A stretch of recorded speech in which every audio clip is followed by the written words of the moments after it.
do with the other thing that was put on the agenda? Hasn't been put on the agenda yet. Hello, Cesar. Now that I can see you, I have to swipe. By the way, hello. Oh, you're mixing metaphors. So Jeremy, you need to walk me through Hello. other issue on the emergency meetings thing, because I'm a little big on that. So, you have the email that I sent today from Anastasia? Some watchmakers. I would I'm gonna read pull that. it up now. Yeah. Yeah, I would read that and say we could vote today just to cover ourselves, just in case, by declaring New York City is still under emergency. New York State and New York City are still under emergency. That's all we have to do. And it must be done before June 9th. Right. Well, it must be done at this meeting. It doesn't prevent us from doing anything else, but it just gives us options. And it's 6 o'clock now, so I'm going to start the webinar. Okie dokie.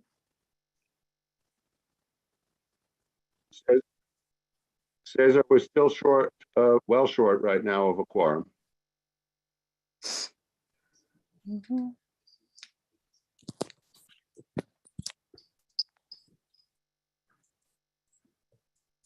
So let's wait. How short are we? About 9. Okay, so let's just wait another 5 It's minutes. just 6:01 anyhow. Okay. ¿Qué That's fine. necesita? No, bebé, pero la meten ahí encima por una emergencia.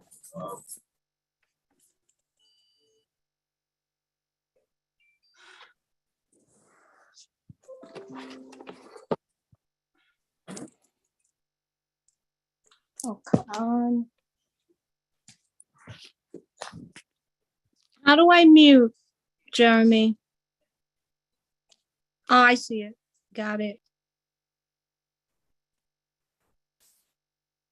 The controls are really small on the cell phone, Pat. They're there, but they're tough to see.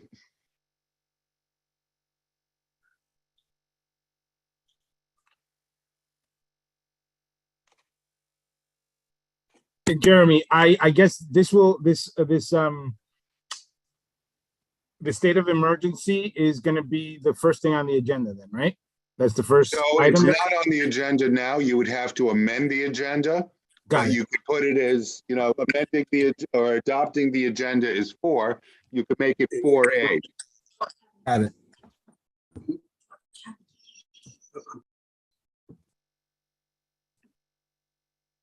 Hi, good evening, everyone. I don't know if you mentioned this earlier. We also need to amend the agenda to include the nominating committee. Excellent point, Julio. I hadn't even noticed. And we're actually getting close.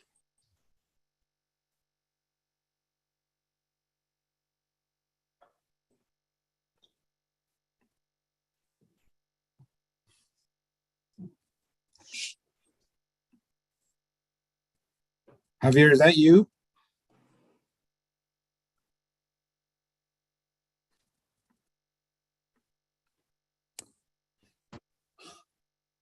Cesar, I think we have it now, but it's just 6:03.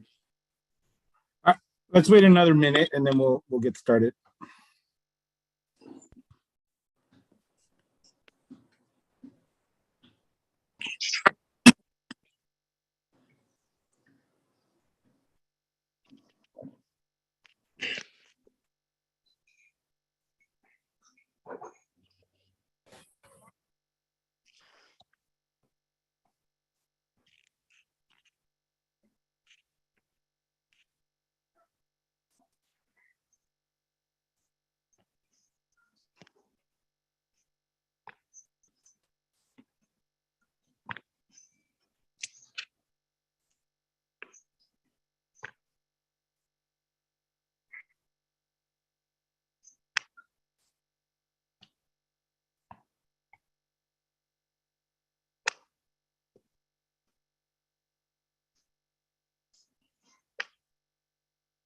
Why don't we get started? Are we live yet?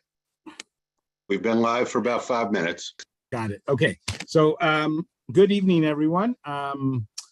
Welcome back. And good evening to all the members of the public who are joining us. Welcome to our monthly public meeting here at Community Board 7. I'm Cesar Zuniga, and I'm the chairperson of the board. We have a pretty tight packed agenda, so we're going to just get right to it. So I guess the first place to start, as always, is Beverly. There you are, always ready to go. And could you lead us in the pledge, please? Sure. I pledge allegiance to the flag of the United States of America and to the republic for which it stands, one nation, under God, indivisible, with liberty and justice for all. Thank you. Okay, and let's go right to the first roll call. Who's doing that today? That would be me. Thank you, Maria. Okay, good evening, board members. I will be calling your name. Once I call your name, please unmute yourself, say here are present, and mute yourself once again. Thank you. Ramona Acevedo. Sandra Alfonso. Good evening, present. Thank you. Grisela Amador. Present. Thank you. Genesis Aquino.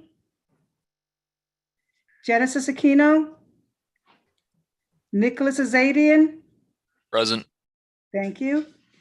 Mohammed Bahi. Joan Body. Here. Thank you. Stacy Boyd.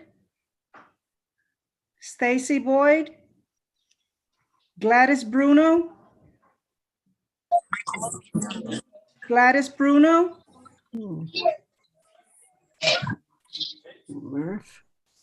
Julixa Campusano. Present. Thank you. Joseph Canale. Present. Thank you. Justin Collins. Present. Thank you. John DeLuper.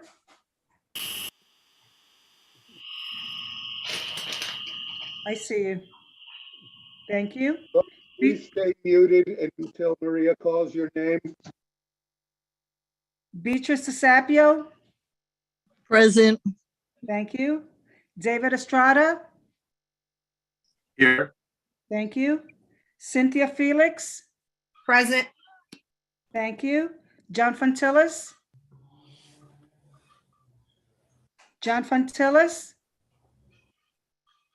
Kin Fung. Present. Thank you. John Garcia. Presente. Thank you. Anthony Giglio.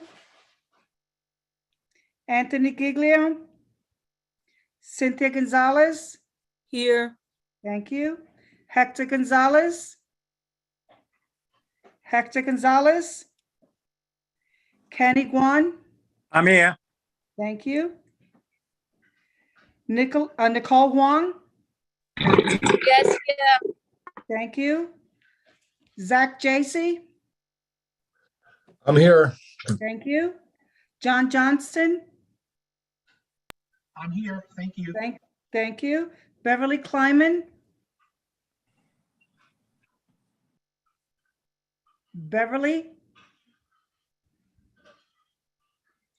Waco.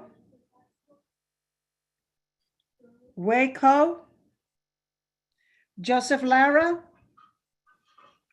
Present. Thank you. Barbara Lee. I see. Thank you. Yes, I'm here. Present. Thank you. Christina Lem. I'm here. Thank you. Jimmy Lee. Present.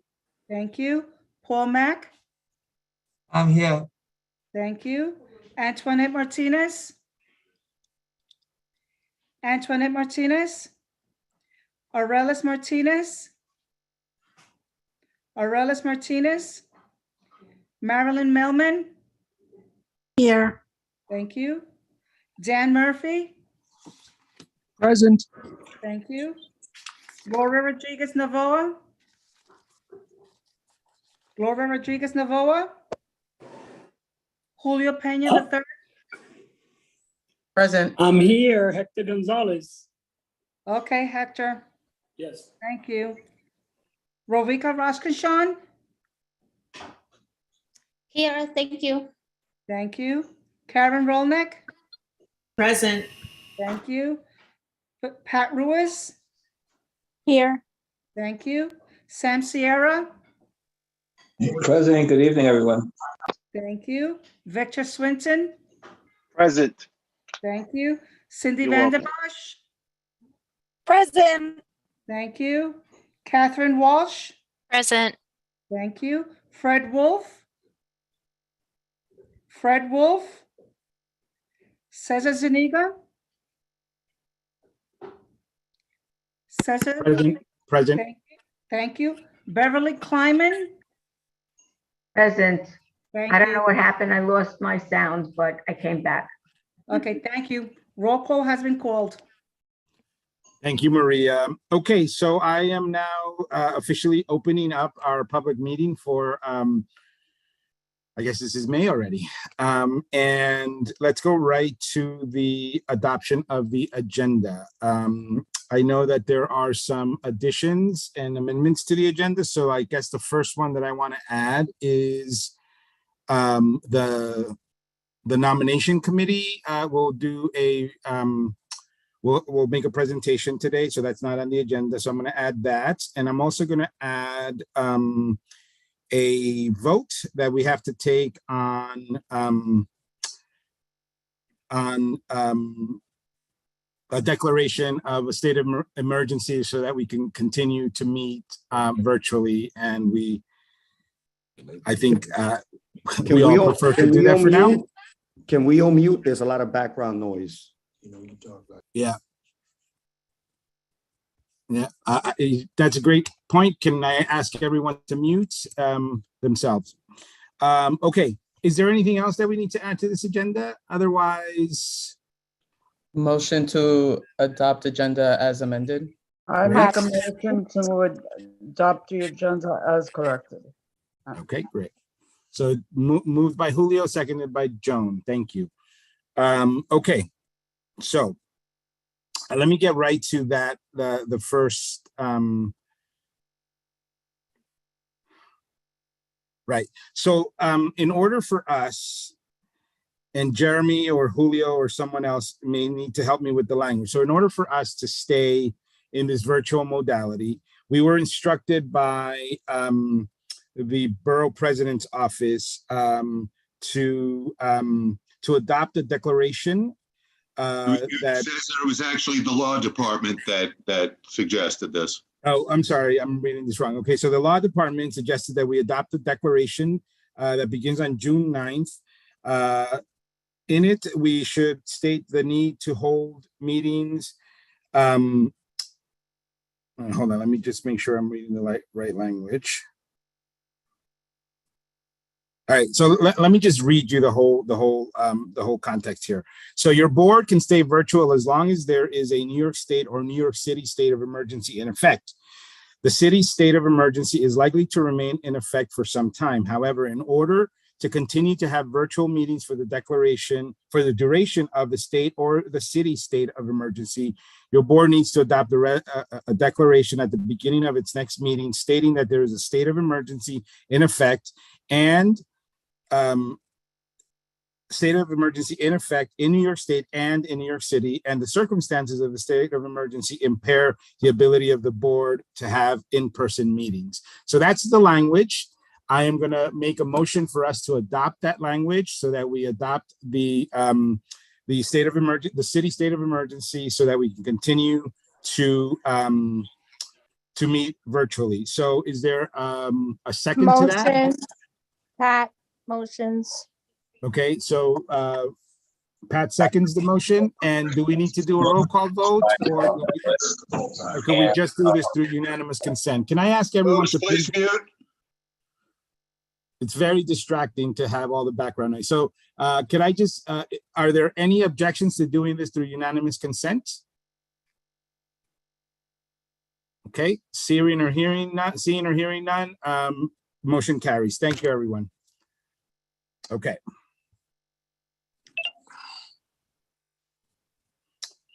Sounds like a bank robbery. Okay, so let's go to the next item, which is the adoption of the minutes of the April 20th, 2022 board meeting. Is there a motion and a second for that? Second. Great. So Julio moved it, Sammy seconds it. Again, if there are no objections, I'd like to move this through unanimous consent. Okay, hearing or seeing none, motion carries. Okay, so now we're up to the public comment. The first public comment of our meetings consists of speaking on anything that's on the agenda. If you want to speak on something that's not on the agenda, then you should wait until our second public comment section, which comes later in the meeting. So Jeremy, are there any folks signed up for, or any hands up for public Members of the comment? public, please raise your hand. And if you wish to speak on any item on the agenda tonight, and we will call on you in order. You will have 3 minutes to speak. Cesar, would you like to call their names, or would you like me to do that? Can you do that, please? Thank you. No problem. Let me just get my stop clock ready. I wasn't ready for that. And I'm ready.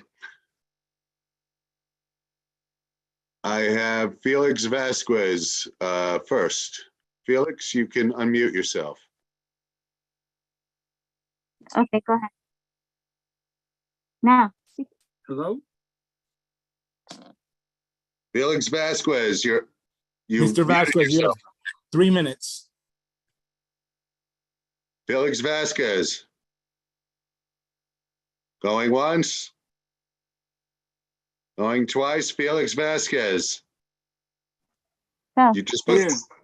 please, you can speak. We can hear you now. Okay, go. Okay, well, my name, as you know, is Felix Vasquez. I'm a resident of Sunset Park, Brooklyn, for many years, and I own a home in Sunset Park, and I've been there for 43 years with my family. Now, 3 years ago, more or less, the building next door to me, which is located at 702 44th Street, burned down totally with 54 apartments. The owners of the building have done very little to repair it. They have done nothing. They have a fence around the building and basically have done very little. I have an infestation of rats, mice, And raccoon. and even raccoons next door, and cats, and it's very disgusting and unhealthy. Also, I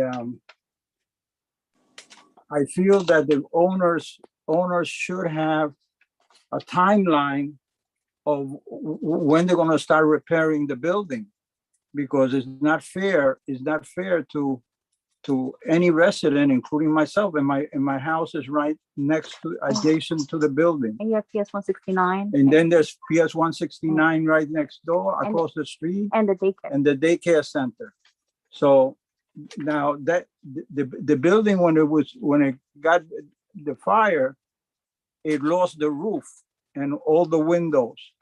So I fear that with the rain, this is 3 years ago, with the rain and the bad weather, that poses a problem for people like us who are residents here.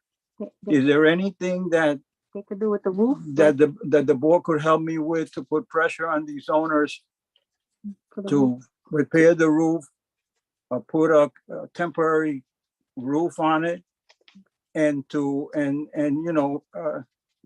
put out a timetable of whether they're going to repair this building, or whether they're going to gut it, or what they're going to do with it. Because they don't need to- And even people have climbed that fence and have slept there at night, and the police have to come to remove them.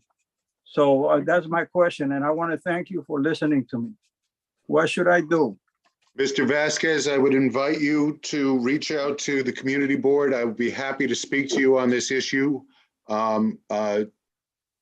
This isn't the best forum for handling an item like this, but I'm more than happy to give you some attention personally tomorrow.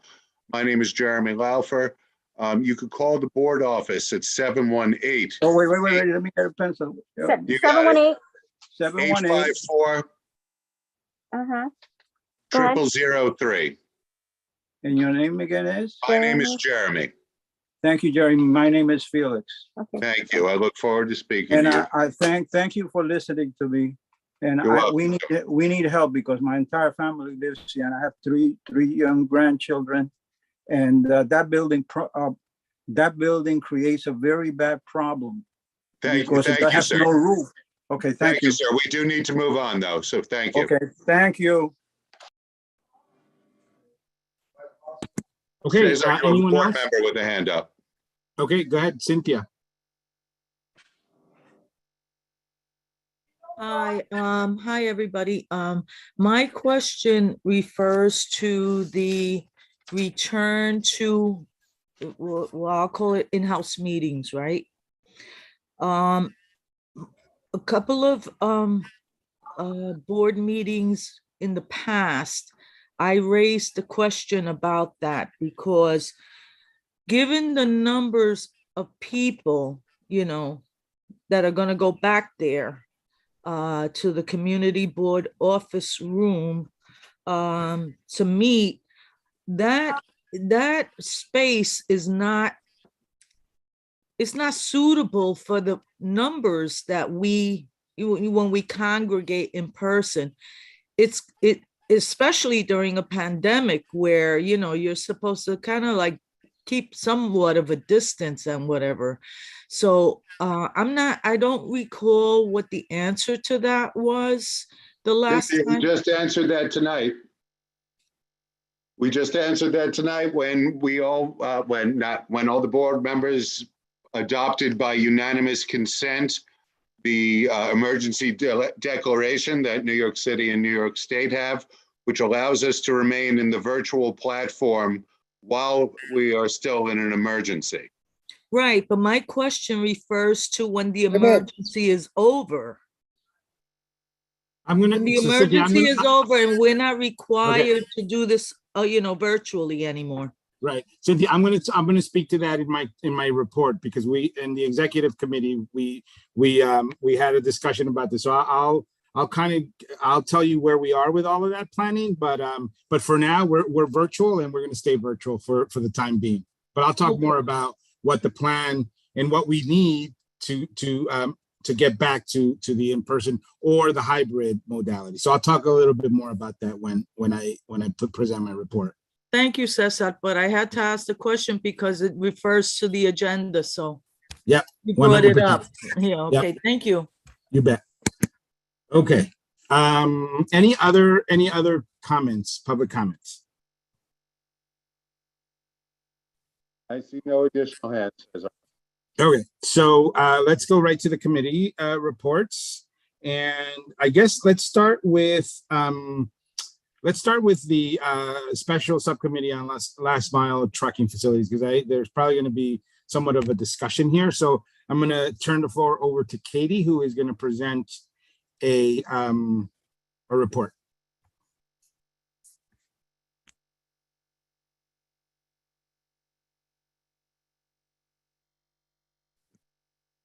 Catherine Walsh. Okay, maybe Catherine is not ready yet. So let's go. Hang on. Let's go to, okay, sanitation. Joe Canali, are you ready? Hi, there's no vote. There is a committee report. People can read the report. Great. Thank you for saving us all a lot of time. Appreciate that. The health committee also doesn't require a vote, so I'm going to just refer you to the report. And so I guess, while we let Katie gather her presentation, I'm just going to briefly talk about the executive committee meeting that we actually had back in April already, or March. So there were three things on the agenda: community planning, the hybrid meetings, and the non-board member participation on committees. So let me start with the third item, which is the non-board member participation. Just to sort of give you an update, we wanted to talk about creating a more of a streamlined process to having people inquire and then subsequently join committees, folks who are part of the community who are not part of the board membership. And our amazing first vice chair developed a pretty comprehensive form that we've started to use. And again, that streamlines the process, and it also captures a little bit of data on the folks who are going to be joining as non-board members. So I think moving forward, what I would encourage all of us to do is that if you come across as a board member someone out in the community who is wanting to join a committee of the boards, please either reach out to Jeremy or staff so that they can give you the form, or have them reach out directly to Jeremy or staff to fill out the form, and then they'll know how to process it and ultimately get it to me for approval. And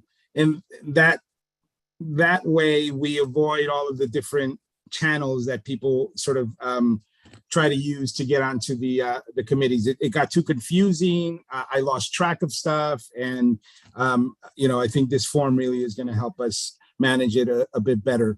In terms of the hybrid meetings, what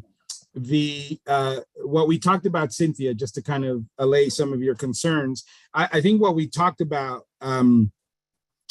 is exactly what you brought up, which is the boardroom itself is not big enough to accommodate all of us and plus members of the public. So the conversation really revolved around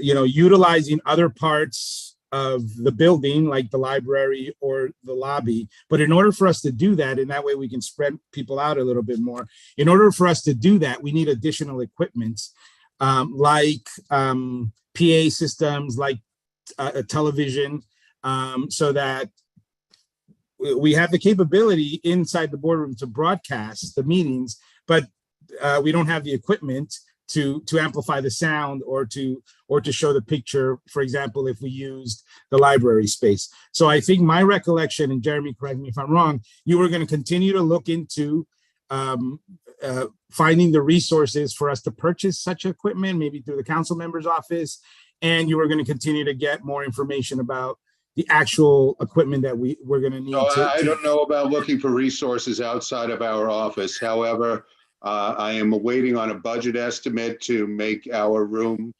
available for hybrid meetings. And then I'm going to get a separate budget estimate, which will likely be for the next fiscal year, which starts July 1st, for a pack of equipment that would allow us to have meetings outside of that office. Okay, and so thank you for that. So Cynthia and everyone,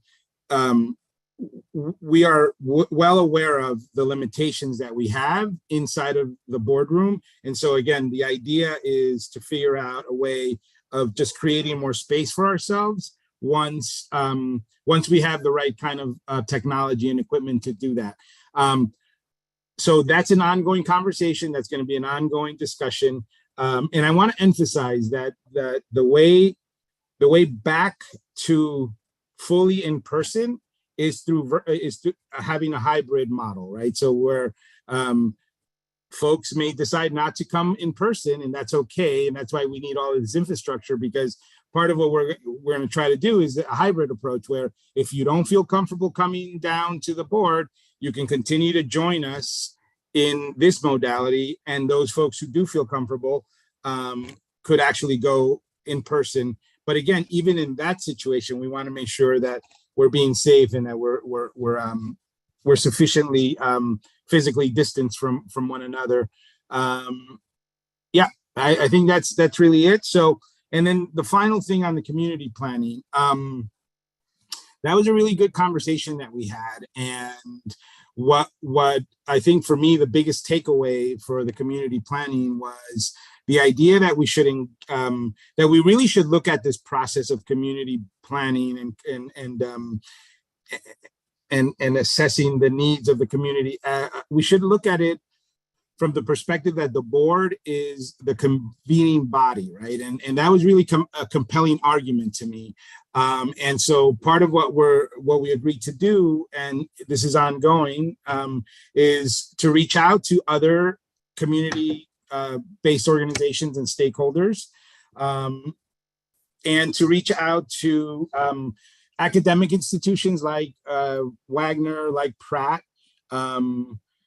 Actually, the Wagner application is due. The capstone study that we did with the housing committee a few years ago, that's due in about 2 weeks. I have talked to some folks from Pratt, very sort of very briefly.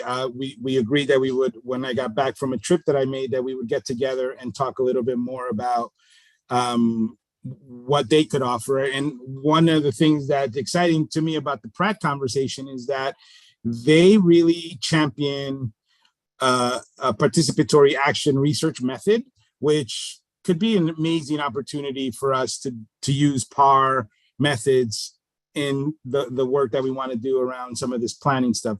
They were really kind of jumping out of their skins because it just it combines, the idea of planning with a method that is, very democratic and really seeks to get at centering the voices of the participants of the research and not just the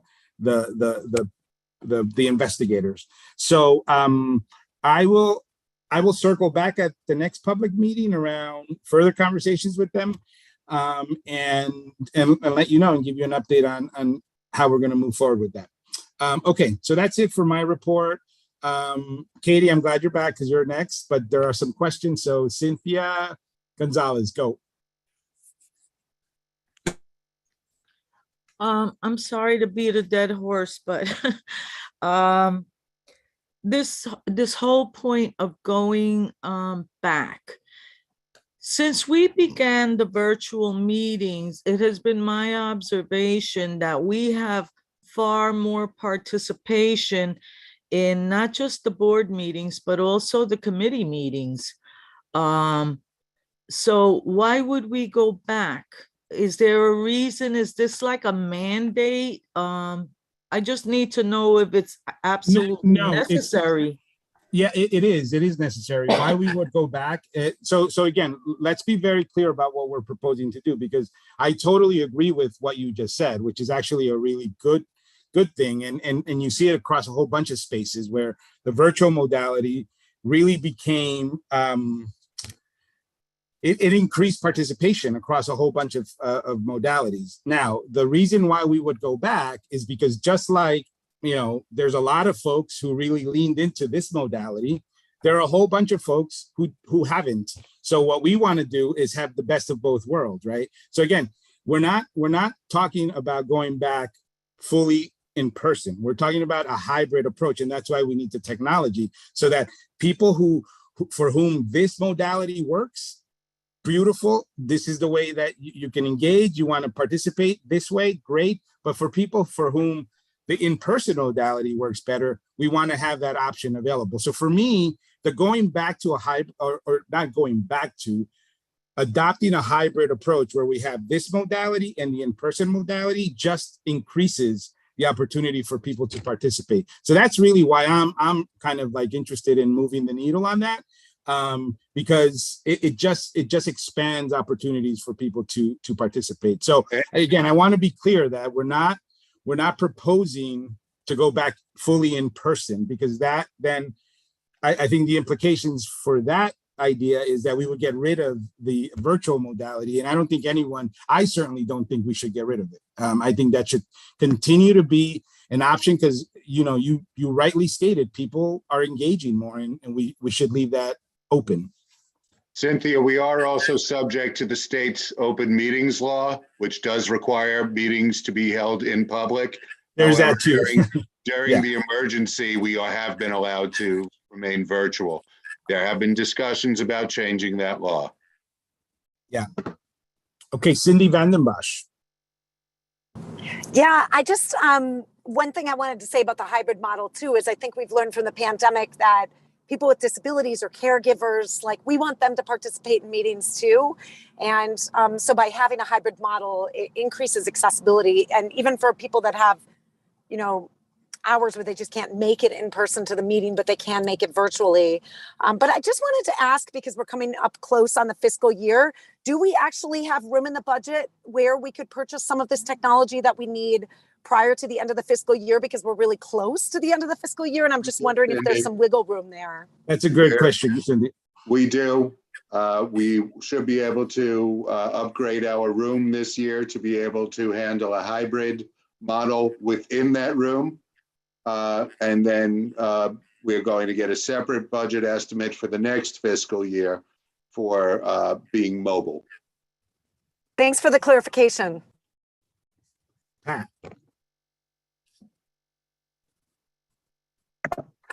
One of the things that we need to keep in mind with this hybrid, virtual, in-person, whatever you want to call it, we have 52 members of the board, which means we also have to think about our elected officials, our community residents.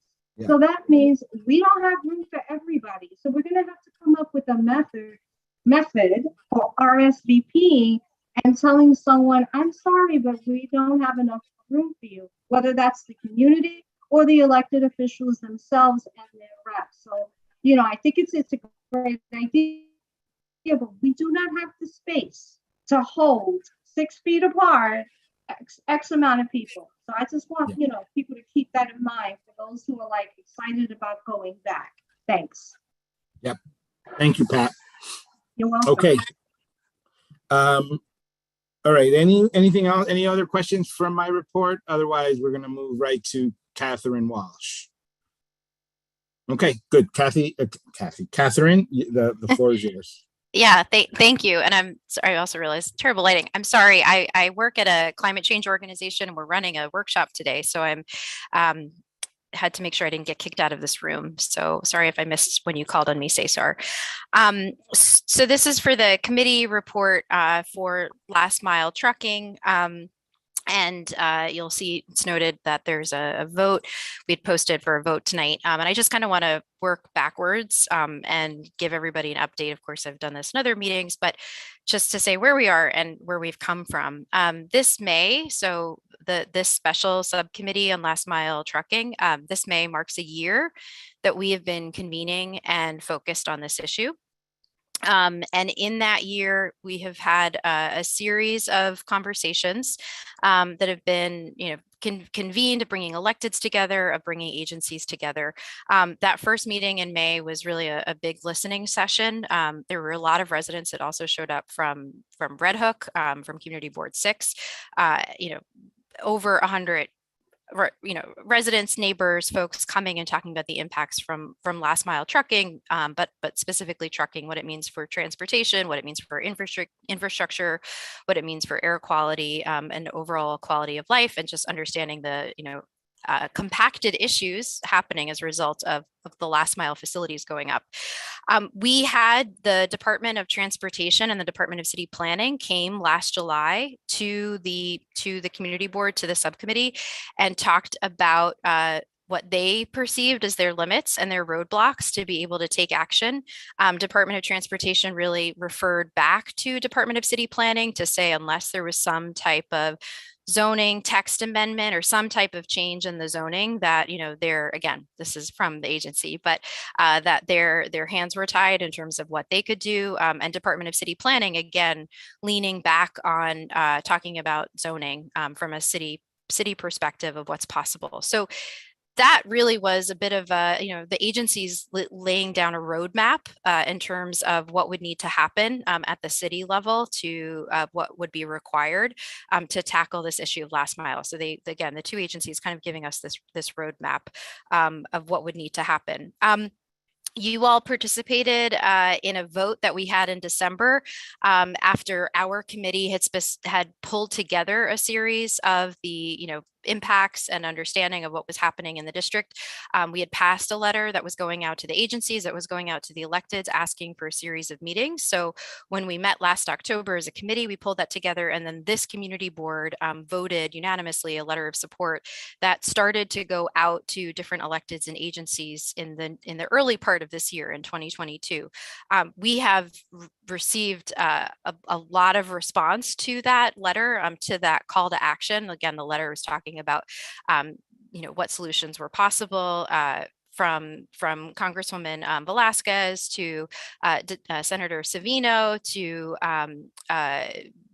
Senator Bobby Carroll, Assemblymember Bobby Carroll. So really kind of across both electeds and city agencies. What we also saw and what we also had was our city council member and our assembly member Mantegnas coming and talking and outlining a series of steps of what was being considered from their offices. So what we heard in our subcommittee most recently was the announcement, and this is something you can find, and we shared in the last board meeting, was the introduction at the state level of an indirect source rule. And the report out from the committee, from our meeting that we had in April, was from the committee to voice support for this indirect source rule at the state level. And we also heard from the city council member an introduction of legislation that's being considered, has not yet been introduced, but introduction of legislation being considered from the city level around something that would kind of involve some sort of licensing regulation. So that's still being developed and it has not been introduced. And in the committee meeting that we just had on Monday, we again had the chief of staff from Alexa Avilas's office come and talk about how some of the challenges that they've had in introducing that legislation at the city level and licensure, but that they're still working towards doing that soon. In the last couple of meetings that we've had as a committee, we've also heard from a coalition that was formed, the Last Mile Coalition. This is made up of a series of community organizations, some of which are, of course, in Sunset Park and in Red Hook, but the broader environmental justice community. And this Last Mile Coalition galvanizing action around looking at the different levers of city regulation, of what would be possible to look at dealing with some of these challenges from last mile facilities. And I'll call back that, back to our meeting in May and our meeting in July, that really DOT and DCP laid the framework to say that one of the things that would be needed would be something like a special text amendment to really take action. So they kind of laid down those breadcrumbs, and then what we've have is what I'll talk about now. So the Last Mile Coalition, you all would have gotten this earlier. I believe that might have even been sent out last week, is a request to Community Board 7 to support, to be a co-applicant in this special text amendment for, sorry, there's a little bit of feedback, to be a co-applicant alongside Last Mile Coalition members for this special text amendment, looking at regulating specifically last mile facilities. Again, it should be in everyone's inbox from last week, so I would really encourage you to engage on that. I do believe, we, at least on this community board meeting, we have folks from that coalition that are on. But specifically at Monday's meeting for the committee, we talked about it as a committee. This ask for us to support the Community Board 7 at large to support the special text amendment. And we heard a little bit more. We asked some questions from Last Mile Coalition about the text amendment, where it originated, kind of explaining the context behind it, and some of the considerations that they made. In that meeting, the vote that came out of that, sorry, a little bit of echo. Just give myself a second. What came out of our committee meeting on Monday specifically was to, so I'll kind of report out that following the discussion that the committee supported to support the text amendment with, but with legal review. Okay, so that we would, consider supporting again the text amendment, special text amendment, but with legal review. So that was how our committee voted on that, and that is based right at this point. We're coming to the community board reporting out on that. I do want to acknowledge that there was a letter that we just received in the last few hours, first time that it's coming our way, from the Southwest Brooklyn Industrial Development Corporation, signed by the executive director, specifically around the last mile, around the special text amendment and their response to that also went out to everybody. And you can, I'd invite you to take a look at that. And that, but again, the present moment of where we are was recognizing and understanding that if we are in fact going to go ahead and support some sort of text amendment, our committee said that we needed to have legal review. So I want to just pause there and ask if there was anybody from the committee that wanted to chime in and offer their perspective.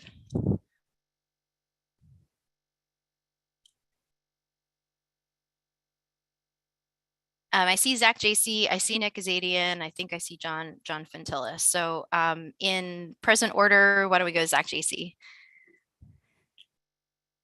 Thank you. That was a race to get our hands up.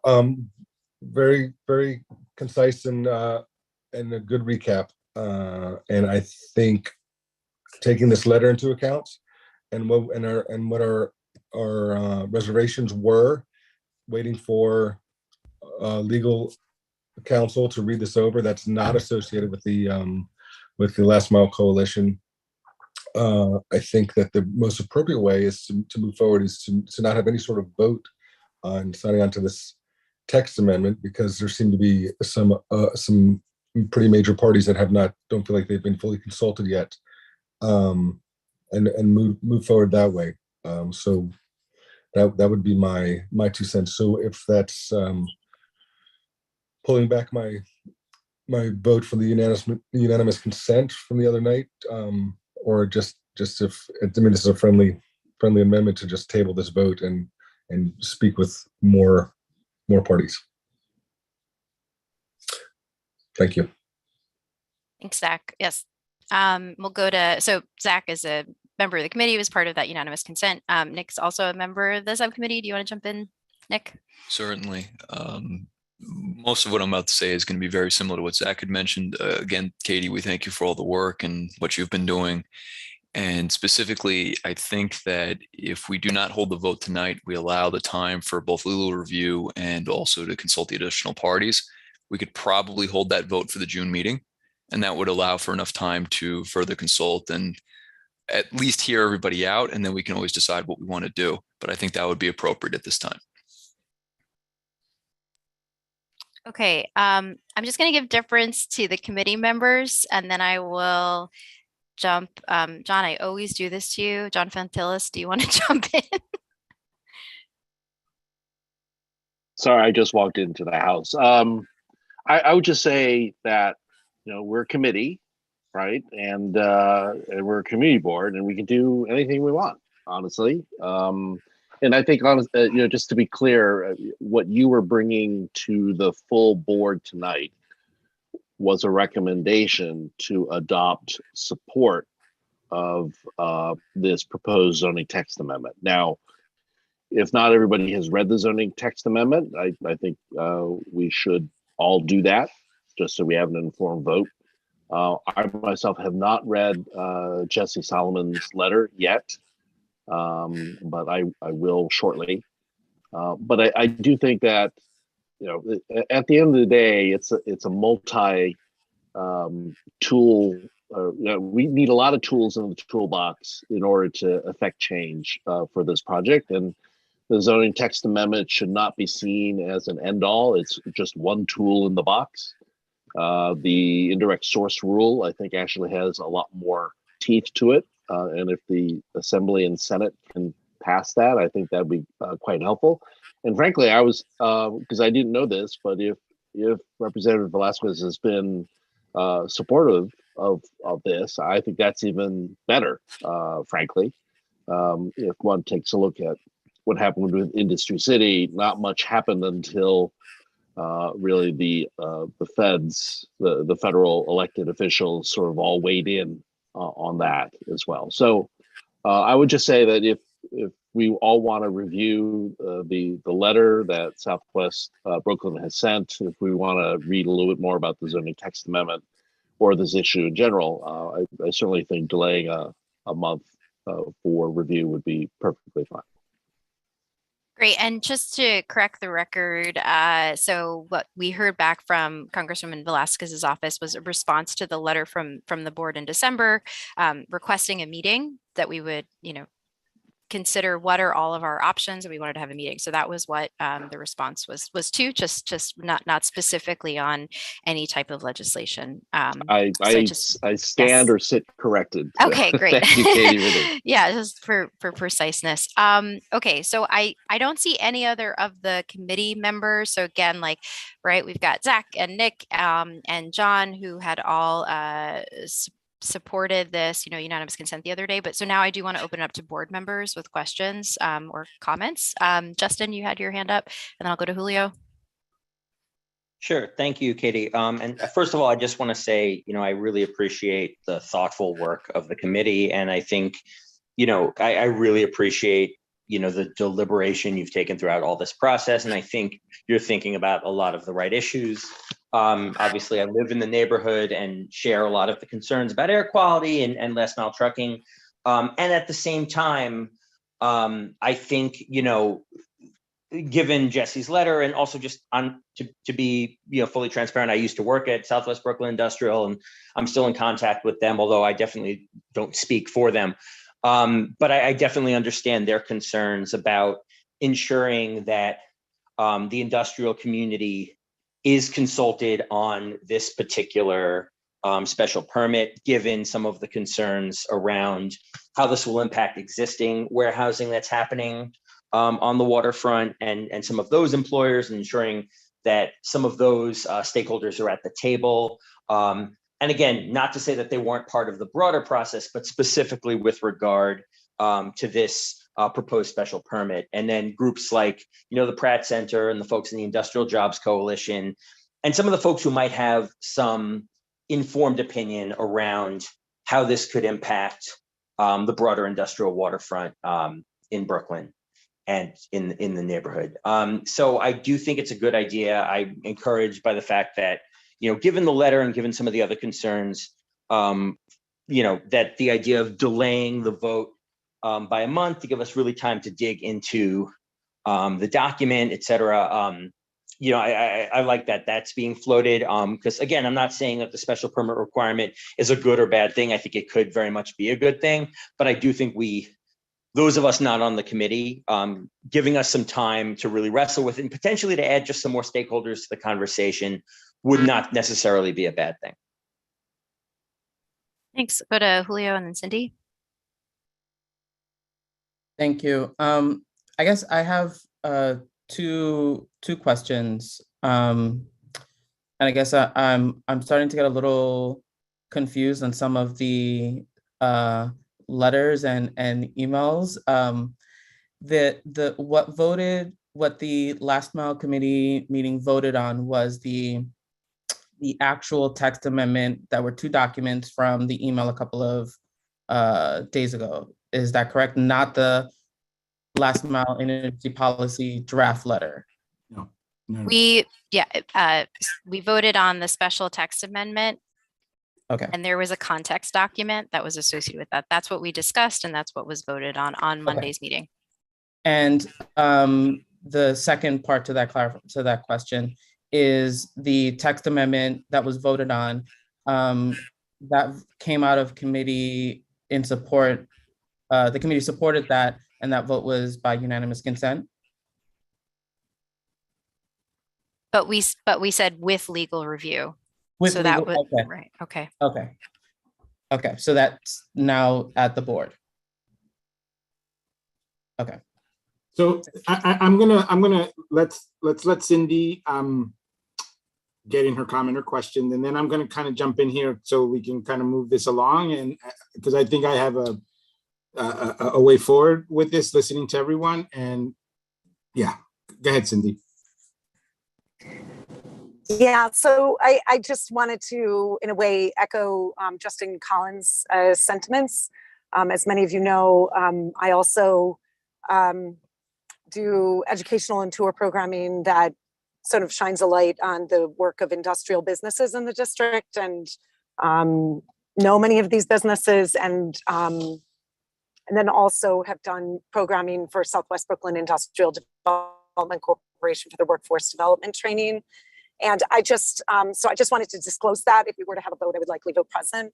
But I also wanted to express the need that I feel that in addition to a legal review, that engaging industrial stakeholders, in Jesse's letter, she notes the Industrial Jobs Coalition was not made aware or engaged. And I think they're a key sort of entity that should be aware of and engaged in this discussion, as well as local industrial businesses. So I think like the legal review is really important. And I also like think that the environmental and safety concerns are really important, and that you've done incredible work on this. But if we could buy a little bit of time in order to further engage the community, especially since the community board has been focused on industrial retention through our 197A plan, engaging those industrial advocates and businesses in conversations about this, I think would be really helpful for all of us. So I just wanted to express that side of things, and also ask if there were sort of industrial advocates or SBIDC or anybody else that was present at the meeting on Monday to inform the conversation. So I can, yeah, I can, sorry, there's a little bit of echo, I apologize. Okay, so to answer your question, in terms of, there were probably a couple of representatives from, I can think of a couple of meetings that I know Jesse attended specifically. But to that point of others, you know, if they showed up as attendees, or they showed up as, if they showed up as attendees and didn't identify themselves, we wouldn't have known otherwise. We did invite to the meeting that happened in April, I think it was April 27th. We did invite the two developers of the site. So this was DH Property Holdings and Dove Hertz to the site that's being developed between 19th and 21st. Just specifically those developers to have them talk about the project, but they didn't. They definitely got the invitation, but they didn't come. So.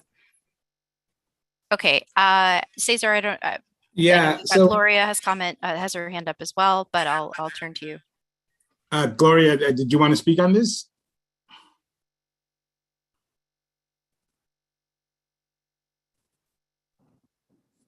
Hello, did I unmute? Yeah. Okay. Yeah.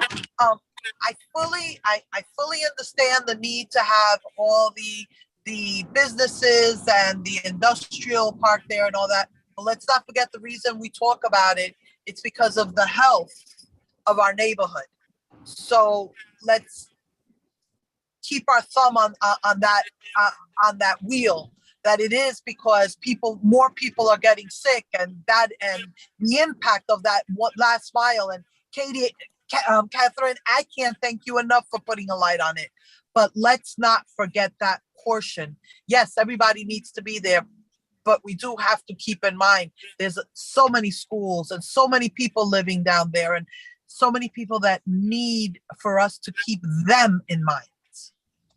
Okay, great. Thank you, Gloria. So yeah, I think I co-sign everything that everyone has said, including what Gloria just said about other stakeholders that are not, that sometimes are like really underrepresented. And I believe that it's really important for us to honor processes and protocols. And we are the community board, and we are being asked to co-sign this text amendment. And I think that with that comes a responsibility on us to like do the due diligence that something this consequential merits, right? So I think, you know, the legal review for me is probably the the biggest and most compelling factor for us to kind of like just delay this, not indefinitely. I think, you know, shooting for next month is reasonable to get us, you know, some time to do this legal review. But also, again, I think to the point from some of our other board members, there are stakeholders. And as a community board, we have the responsibility to listen to all stakeholders. And I just don't know that we've done that. So what I'm going to propose is I'm going to make a motion to table this for a month. And in that time, we can perhaps carry out a legal review and this listening town hall. And I believe SBIDC, if I'm saying that properly, is willing to help us convene a sort of a listening session. So I'm certainly going to take them up on that. And obviously we should do our own part to bring in other stakeholders and to listen to their concerns. So so I am making a motion to table this. Is there a second on the motion? Okay. I second. Yeah. I second. Thank you. Justin, I believe you seconded. That's correct. So, all right. So I would like to do this through unanimous consent unless there are objections to that. No need it. You just start tabling it. No unanimous consent. I'm sorry. It does need to be voted on procedurally. Yeah, it does need to be voted Why? on. So Why? because There's no it's a motion motion to table. Okay, so since I don't see any objection to unanimous consent, the motion carries. I want to, again, before we conclude this issue, Catherine, you're a rock star. You really took on this assignment like a boss, and I really appreciate all your work on this. And I think our community is that much better off because of all of the hard work that you've been doing. So thank you so much for everything that you're doing around this. And I would just ask us to maybe ask you to follow up with Jeremy, like as soon as possible, to start figuring out the logistics of both the legal review and the listening sessions. Yes, thank you. And I do want to thank everybody in the committee also for your participation and your thought and engagement on this, as well as the Last Mile Coalition for bringing the special text amendment to life and really kind of following the roadmap of things that we'd heard from DOT and DCP, and we're not too far out from having this discussion again. So thank you. Yeah, and I just want to say one more, like, kudos to all of us as a community board. We led on this, and we are seeing the sort of the result of that leadership. And so I'm really proud of us as a board for like really leaning into this. And this isn't the first time that we've led on things. So I'm just like incredibly proud of just the thoughtfulness and the people who are on this board, who are really willing to be thoughtful and to like really think about the implications of the things that we do. So thank you all, and kudos to all of us. Okay, so I guess now we'll move right to the nomination committee. I'll give the floor over to Zach.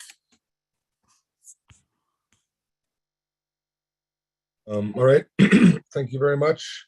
The nominating committee met last night, and we voted on a slate of candidates.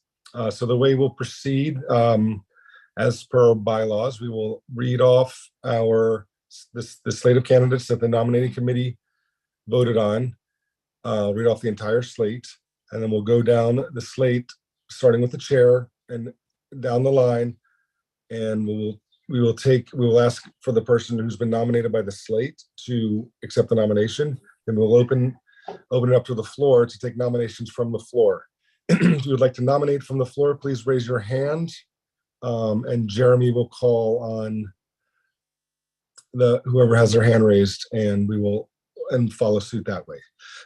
So without further ado, I'd like to thank the members of the nominating committee, because everybody was able to make themselves available last night, and it's appreciated by all. So the slate of candidates that the nominating committee nominated is as follows. For chairperson, Julio Pena III. For vice chair, Cynthia Vandenbosch. For second vice chair, Pat Ruiz. For secretary, Karen Rolnick. For assistant secretary, John Johnston. For treasurer, Nick Azadian. For community outreach coordinator, Cesar Zuniga. For sergeant at arms, Victor Swinton. And for assistant sergeant at arms, Samuel Sierra. All right, so that's the full slate. We'll start with the chair, Julio Pena. Would you like to accept the nomination? Thank you. I accept the nomination. Okay. Now we'll be taking any other nominations from the floor for the position of chairperson.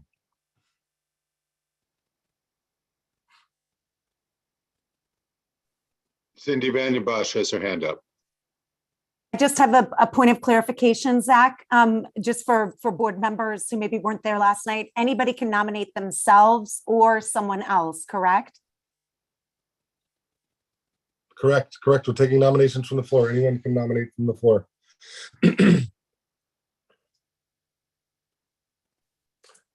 See Zach, any I hands, see Jimmy? no additional hands up. Would anybody like to make a motion to close nominations for this position? I move to close the nominations for this position. We would need a second. Second. seconds it. And Zach, you can then declare it is closed. Thank you very much. Okay, so now we'll be moving on to the position of vice chair. Cynthia Vandenbosch, would you accept the nomination for the position of vice chair? Yes, thank you. I'd be delighted to accept. Thank you very much. Now, I will be accepting nominations from the floor. Would anybody like to make a nomination for the position of vice chair? I have Barbara Lee with her hand up.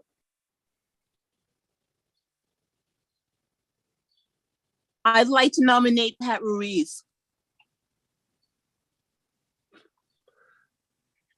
Pat? I'm extremely grateful for the nomination. I have served as vice chair already under Randy Pierce, and once is enough for that one. Thank you so much. Okay, I didn't know. All right. No, it's quite all right. Pat, your hand was up too? Pat, your hand is up next.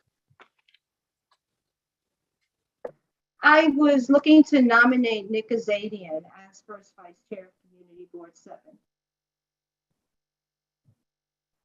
He has currently been nominated for the position of treasurer, but we would like to nominate him for the vice chair position. He has the opportunity to accept and turn down the other position. Okay, I was just clarifying. I would very gratefully accept and turn down the position of treasurer. Thank you.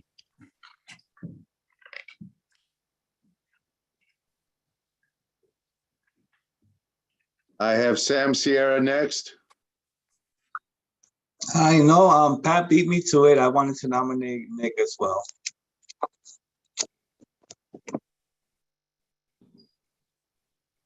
Thank you. I have Antoinette Martinez next. Hi, I'd like to nominate John Fontillis.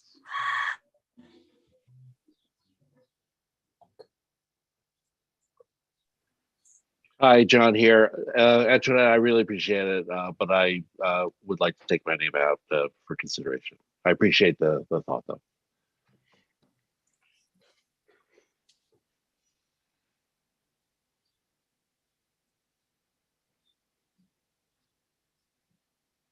I see no additional hands. Would anybody like to make a motion to close nominations Motion. for this position? Motion to close it.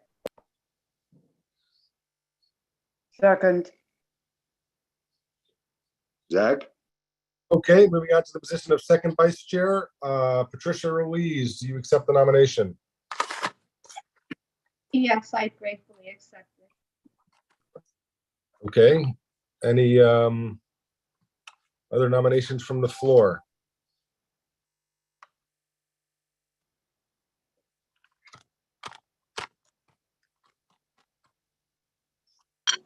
Zach, I see no hands. Would anybody like to make a motion to close nominations? I make I'd a like to- motion to close the nominations. Okay, moving on to the position of secretary. I think you need a second for that. Oh, sorry. I will second. I'll second it. That's why I had my hand up. I heard that. I'm sorry. All right, now moving on to the position of secretary. Karen Rolnick, would you accept the nomination for secretary? Yes, thank you. I would be glad to. Great. Any other nominations from the floor?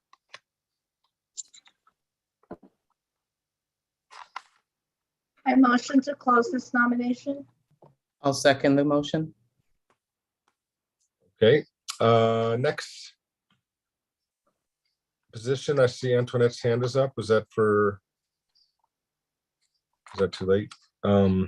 Next position is assistant secretary. Sorry, my hand was raised. I didn't have enough time to raise it before. Is it raised for secretary? Yeah, I'd like to nominate Joseph Lara. Hold on 1 second. Julio or I mean, technically the nominations were closed. Okay. Oh, I thought the nominations were closed just for that position. For secretary, correct. Yes. The nominations were closed and voted on and seconded. Right, so we're moving on to assistant secretary. I was just clarifying that with Julio. So would you like to now, John Johnston, you are nominated for assistant secretary. Do you accept? So much. Excuse me, John Johnson? Yes, I accept. Great. Antoinette, would you like to make a nomination for assistant secretary? Yes, for Joseph Lara. Joseph Lara. Joseph Lara, do you accept the nomination? Hey, thank you so much, Antoinette, but I will decline at this moment. Cindy Vandenbosch, I see your hand is up. I'd like to nominate John DeLooper for consideration. John DeLooper, do you accept that nomination? I would accept that nomination. Thank you. Okay, great, for assistant secretary. Jeremy, you're getting all this down, I assume. Yes. I motion that we Hold on, are there any other nominations from the floor? unless there's any other hand up. Motion to close. I'll second the nominations closed. Okay, for the position of treasurer, now vacant because you can't run for 2 offices. Is that the correct, Julio P? That's so correct. The position of treasurer is now vacant. So are there any nominations from the floor for the position of treasurer?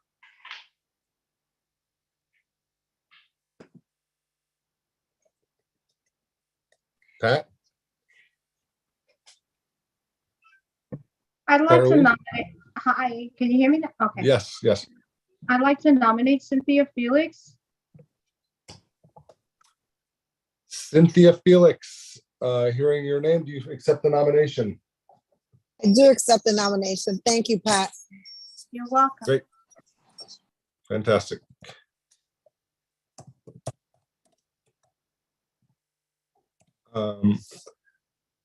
Do Cindy Vandenbosch? I'd like to nominate Sandra Alfonso.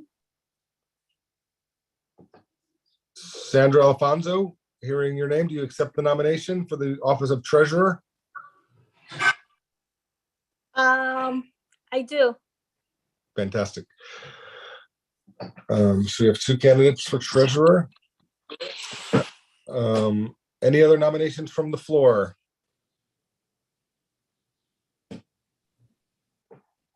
Motion to close nominations. Pat seconds.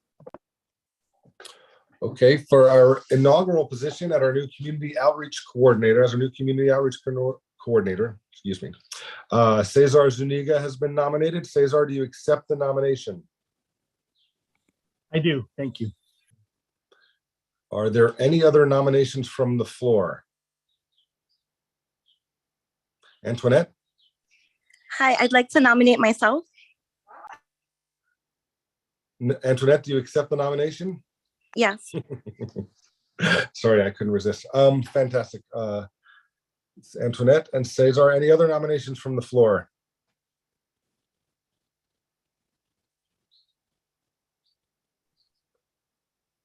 Cynthia.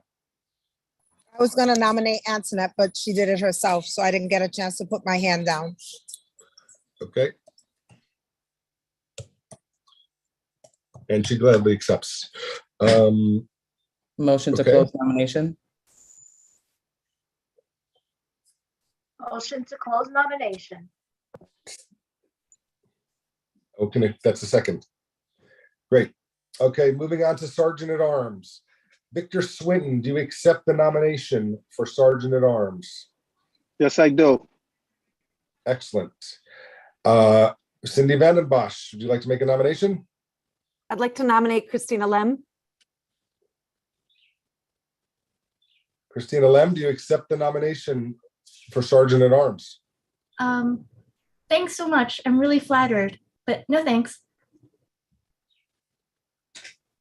Okay. Any other nominations? Antoinette, yes. I'd like to nominate Joseph Lara. Joseph Lara, do you accept? I will accept, yes. Okay, so Joseph Lara. Any other motions from the floor? Motion to close nominations. Seconded. Excellent. And now on to Assistant Sergeant at Arms. So Sam Sierra has been nominated for this position. Sammy, if you accept, you will have to withdraw your appointment to the nominating committee. I humbly accept. And you withdraw your? And I withdraw my membership in the nomination committee. We will miss you. Great. Are there any other nominations from the floor for the post of Assistant Sergeant at Arms? Cindy Vandenbosch, would you like to make a nomination?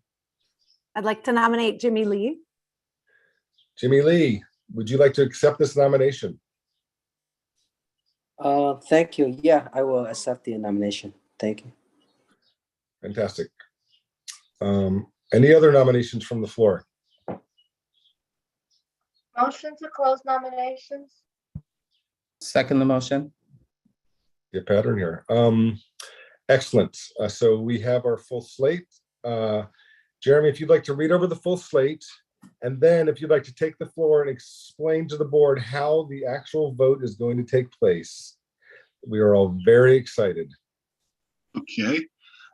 So for chairperson, I have Julio Pena III, unopposed. For first vice chairperson, I have Cynthia Vandenbosch and Nicholas Azadian. For second vice chair, I have Patricia Ruiz, unopposed. For secretary, I have Karen Rolnick, unopposed. For assistant secretary, I have John Johnston and John DeLuper. For treasurer, I have Cynthia Felix and Sandra Alfonso. For community outreach coordinator, I have Cesar Zuniga and Antoinette Martinez. For sergeant at arms, I have Victor Swinton and Joseph Lara. For assistant sergeant at arms, I have Sam Sierra and Jimmy Lee. So we will be conducting an election in the virtual realm come June. We will be using an app called Election Buddy. And all of our board members, and we're going to run at least one practice election where you will be voting for colas and French fries and things of that nature. So we can make sure that everybody knows how to use this. But the plan for the election in June is to send you a ballot. What the ballot, you will see the slate well before this. We will send you the ballot or the link actually to the ballot the night before the meeting. And during the meeting, the chairperson will say it's time to vote. However, a period of length of time is chosen for that. we are going to send you a code, which you will be able to use and vote within that time period. Your vote is anonymous, as is required by our bylaws, and the nominating committee will be able to count the votes anonymously.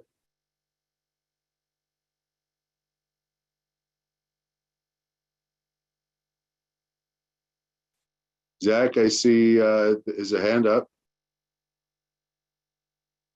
Actually, I should say Yes, Sandra has a hand up. Rebecca, you have a question? I do. Do you have to be present to vote if at that board meeting, if the ballot's being sent the night before and you can't be at that board meeting? Is that possible? So you need to be in attendance. Remember, we're going to be virtual still. And that's why we're sending you the code. You have to be in a meeting in order to vote at that meeting. Got it. Pat Ruiz, do you have a question, my dear? Okay.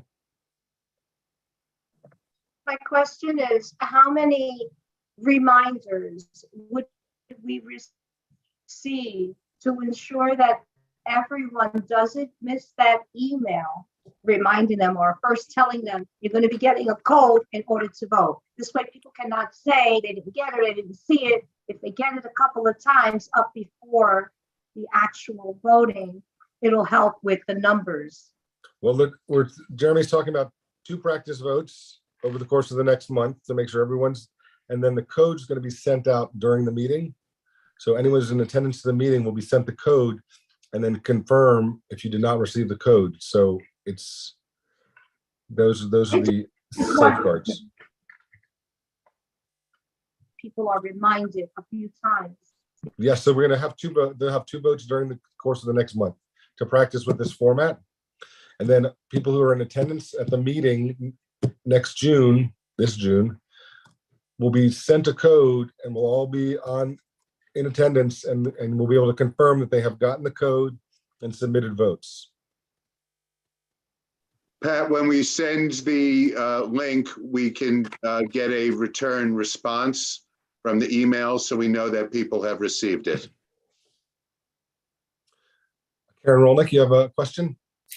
Yeah, just will the people who are in contested seats, will they have an opportunity to give a brief statement as to why they think they would be good for that position, or maybe give a little written sentence or 2 ahead of time that we could review so we could know? We've done that in the past. If they wanted to. Yeah, we've done that in the past. Practice has been everybody is given a minute right before the vote to speak. Since we're going to be voting on a single ballot all at once, I would assume, you know what that means, that everybody would be given the opportunity to speak and then we'd vote. Thank you.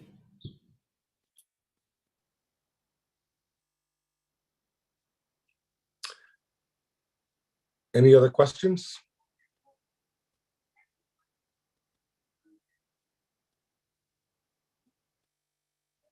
Okay, No not hands seeing any up. more questions. Great. Thank you very much. I wish everyone good luck in the election. Have a great night.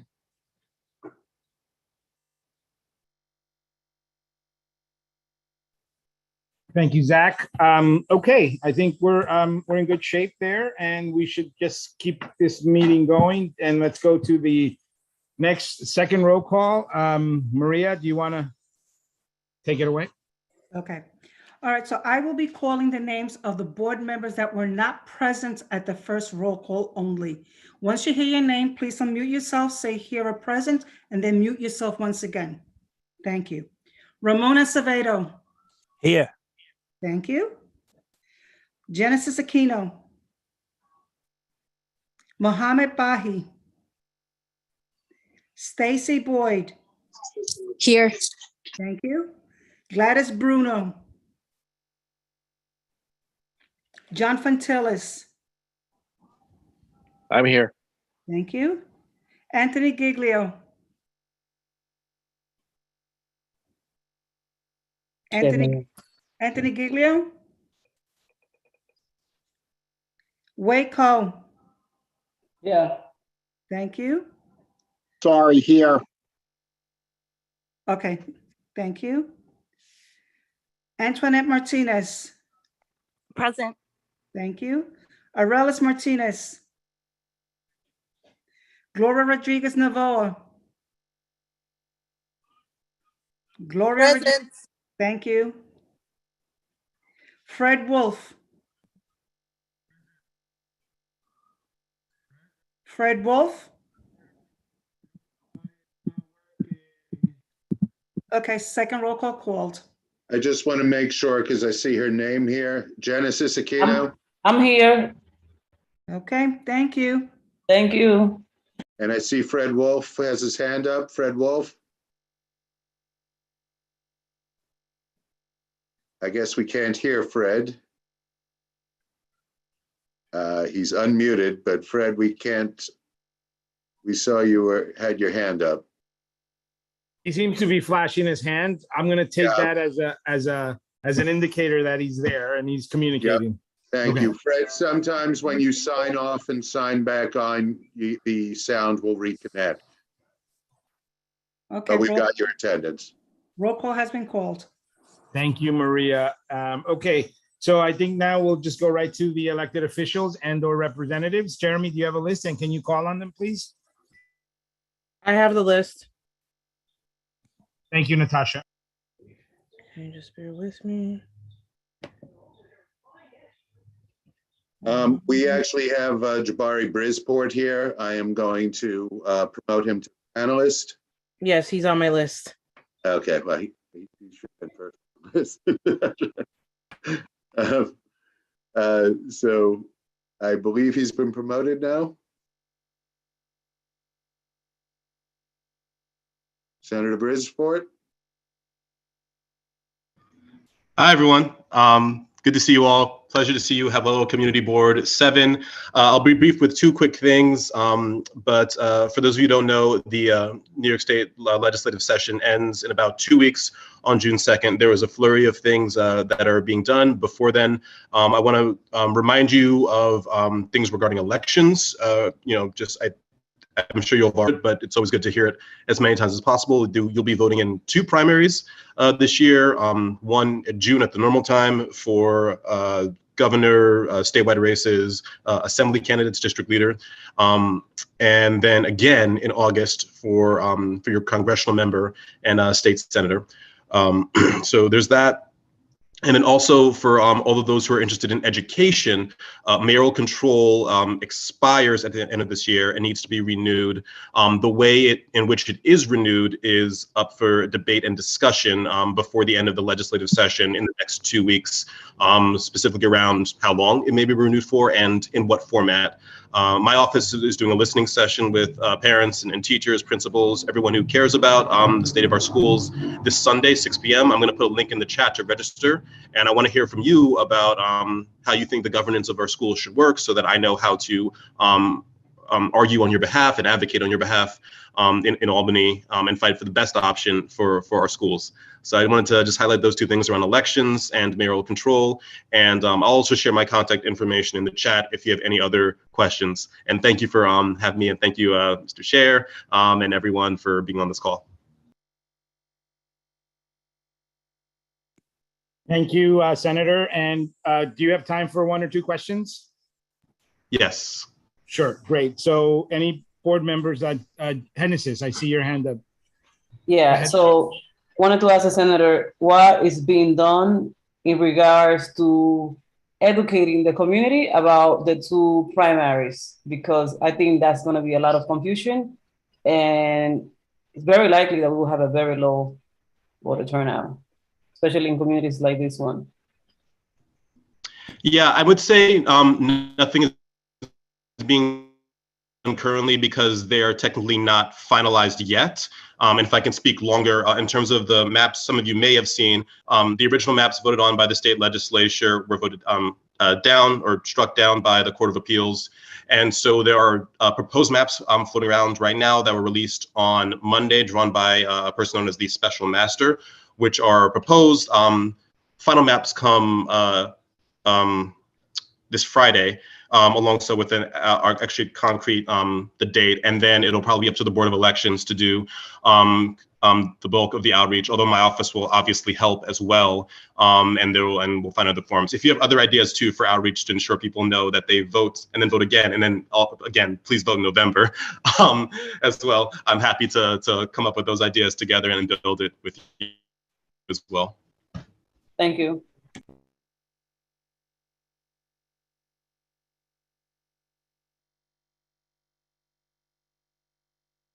Jimmy Lee? Jimmy Lee, go ahead. Hi, thank you. Senator, yeah, I have a question. Like, we all know that, last week there was a mass shooting in Buffalo. It was horrible. Do state Senate or state Assembly have any plan on how to address like increasing extremism, in New York, and how do we prevent this from happening again in terms of education, gun laws, and like social media,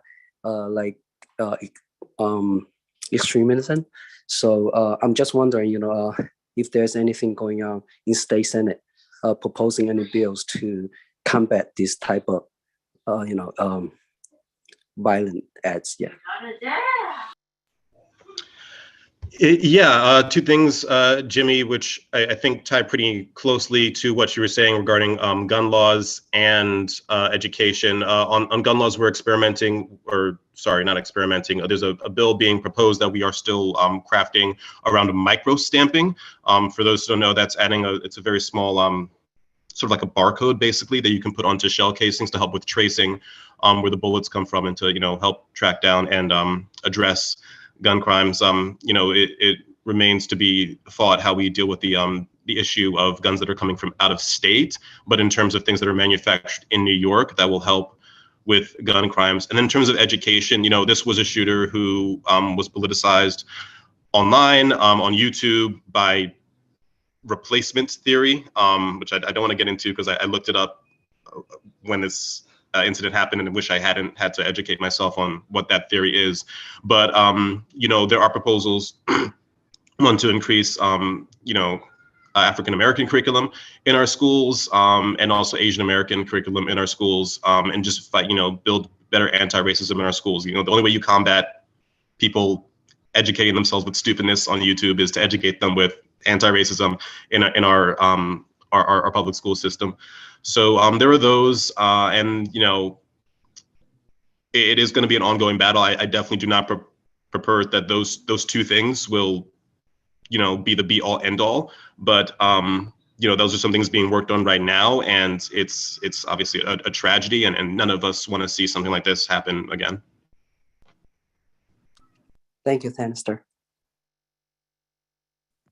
Thank you, Jimmy. Any other questions for the senator? Otherwise, we'll let him go.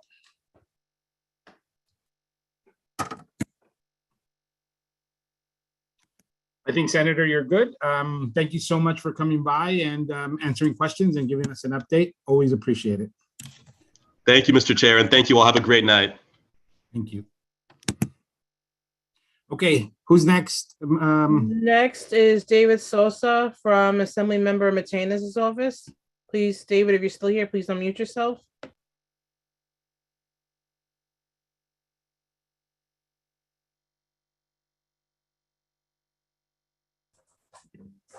Hello, David Sosa, staffer with the Assembly Member Marcelo Matena's.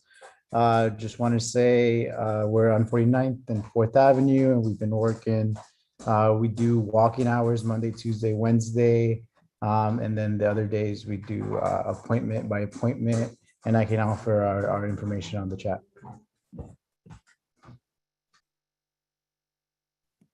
Thank you, David. Is that it, or do you have anything else? We have more. Great. Next, I have Edward Cerna from Councilmember Aviles' office. Edward, if you're still here, please unmute yourself. Hello, everyone. Edward Cerna here, Chief of Staff for Councilmember Alexa Aviles. I want to offer apologies that the council member couldn't make it today, but she had a scheduling conflict. And so far as our report for this month, as Katie mentioned in her presentation, so I won't talk too much about it, but there's some stuff that is still pending. Our office is working on legislation to create this licensing structure under Department of City Planning, which would allow these facilities, the last mile facilities, to get permitted. But when they get permitted, it would allow the city to factor in environmental and traffic concerns. And this is critically important because as it stands now, these facilities get to be built as a right in M zones. And as we know, they don't serve a traditional industrial use, such as like manufacturing.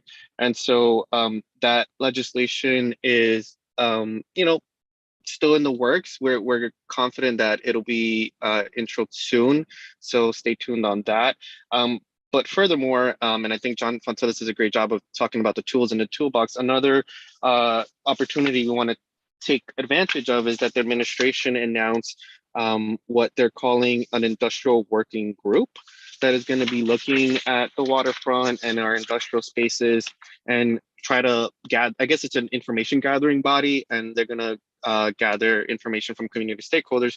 So our office wrote a letter in conjunction with local electeds and CB6 addressing Deputy Mayor Maria Torres Springer that they should convene this working group. They announced it, but it hasn't convened. And so we're urging the administration to convene it and really lean on community stakeholders and elected officials, particularly from climate impacted communities such as ours in Sunset Park and Red Hook, because we're the ones that are suffering the brunt of these facilities and the challenges they bring.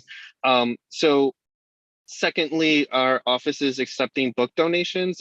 We are doing free book Fridays. Last week, it was our first Friday last week, and we had a number of families who came by and were really ecstatic to get a free book. So if anyone has any free books that they don't know what to do with, come on by to 4417 4th Avenue and drop off those books, because there are families that and children that could use of it. I guess I'll end on our mobile office hours. As folks know, we have our office on 4th Avenue, but are really adamant about going into community. And so the next one is May 21st from 11 a.m. to 3 p.m. at the offices of Parent-Child Relationship Association. And I want to thank Nicole Hong. She's been hosting us since we first conceptualized this. And so shout outs to her. And also in Red Hook, our office hours are going to be this Saturday at the Red Hook Library, same hours from 11 a.m. to 3 p.m. And then good news, starting next month, we're also going to have another Saturday at the Mikio Center.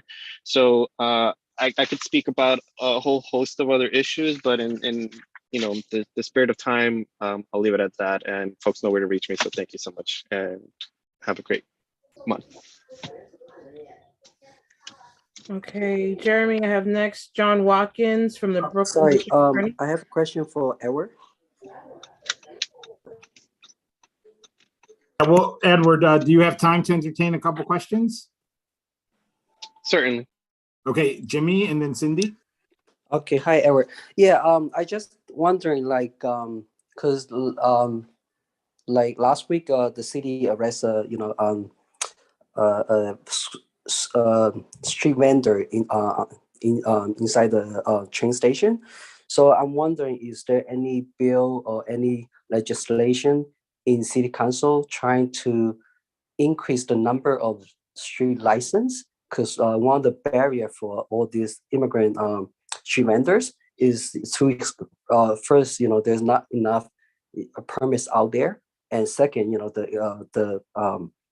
the fee to get permit is extremely expensive. So and I'm pretty sure there are tons of street New Yorkers, particularly the immigrant New Yorkers, would love to do business like that. So I think we need to break down these barriers for our immigrant New Yorkers and give them a chance to make a living. And also that way it's good for food safety as well, and as well as for many other issues. So I think I'm wondering if there's any legislation in city council try to break down this barrier for this potential entrepreneurs. Thank you. So there is legislation on this exact subject. It was introed in the last council. I will have to follow up with you to update you on where that legislation is in this cycle. What I can say is the council member was very upset by that. We work very closely with the Street Vendor Justice Project and Mohammed Atia and Jennifer Salgado, who actually used to work for former Councilmember Menchaca. So we have a great working relationship there, and we stand by our vendors. They are a critical piece of the economy that we have in Sunset Park and 8th Avenue as well, and in Red Hook too, so all across the district. So again, she was troubled by it. We can talk about where administratively that came from, but to your question about the legislation, I'm gonna have to follow up. Okay, thank you.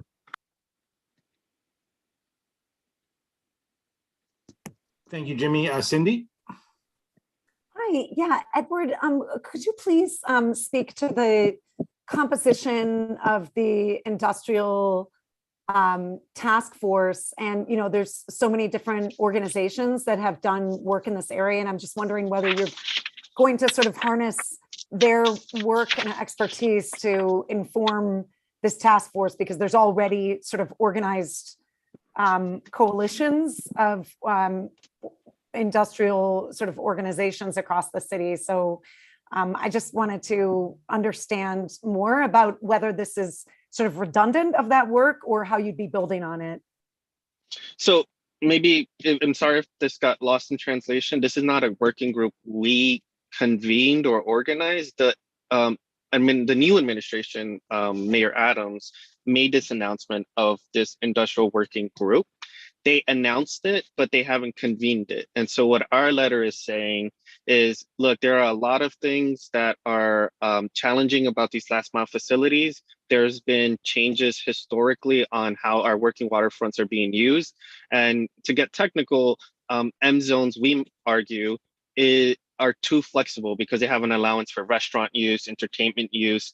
And we think that that is eroding at what industrial manufacturing is and what we want to see, such as like moving more into manufacturing space that does solar panels or clean energy, moving us again towards a climate justice sort of like place. So when this group convenes, that is going to be sort of our legwork to reach out to these folks and make recommendations to the administration. But again, we're sort of not there yet because the working group hasn't been convened. Got it. Okay, thank you for the clarification. What I would say though is that if you have recommendations, send it to our office. That way, when they make the announcement, or even before that, we could send it to the mayor's office and say, like, hey, you know, convene this group that you made an announcement for, and here are some actors you should potentially look at. Thank you, Cindy. Julio, and then Cynthia Gonzalez. I'll be very brief. Hey, Edward, the book donations, would you be accepting books in multiple different languages? Of course, any languages. We already had some Spanish that you know, some of our newly arrived families took you know, advantage of. So yeah, definitely, whatever you guys have, anything from young adult to children to even adult. We had some cookbooks. Some folks took Bon Appetit magazines and stuff. So there is an appetite for it. We had, I want to say we gave out over 40 books last week. So, and so, yeah, if folks have it, please send them our way. Awesome. I'll see you at the Mikio. I'll be working that day. Thank you. Thank you, Julio. Cynthia Gonzalez. Yes, my question relates to the street vendor licenses that Jimmy was talking about. My question is that, you know, it's not that I feel that our community is kind of like super saturated with street vendors, whether they have licenses or not, in a particular part of the commercial district, right? What is being done to address, you know, the litter that comes from all of these street vendors that then falls upon the bid, the Fifth Avenue bid, because it doesn't seem that these street vendors have sort of like a handle on how to control the litter that is produced in the area, especially around food, which is a big part of what the street vendors do. So, I would like to hear how that is going to be addressed, because this is a recurring problem. We don't see this in other communities where the litter from the street vendors is to the extent that it is in our district. And, who should be responsible for the cleanup? Because we definitely do not have enough garbage cans, or everything is overflowing. So I'd like an answer to that question. Well, I respectfully. Can I ask I'm sorry, Edward, to interrupt, but could I ask a clarifying question to what Cynthia is asking? What is the clarification? So I What are you don't looking for? Well, I'm trying to understand why we think that the litter in the neighborhood, or the lack of resources for garbage and garbage pickup, is related to the street vendors. That has not been my experience, so I just want to know where that's coming from.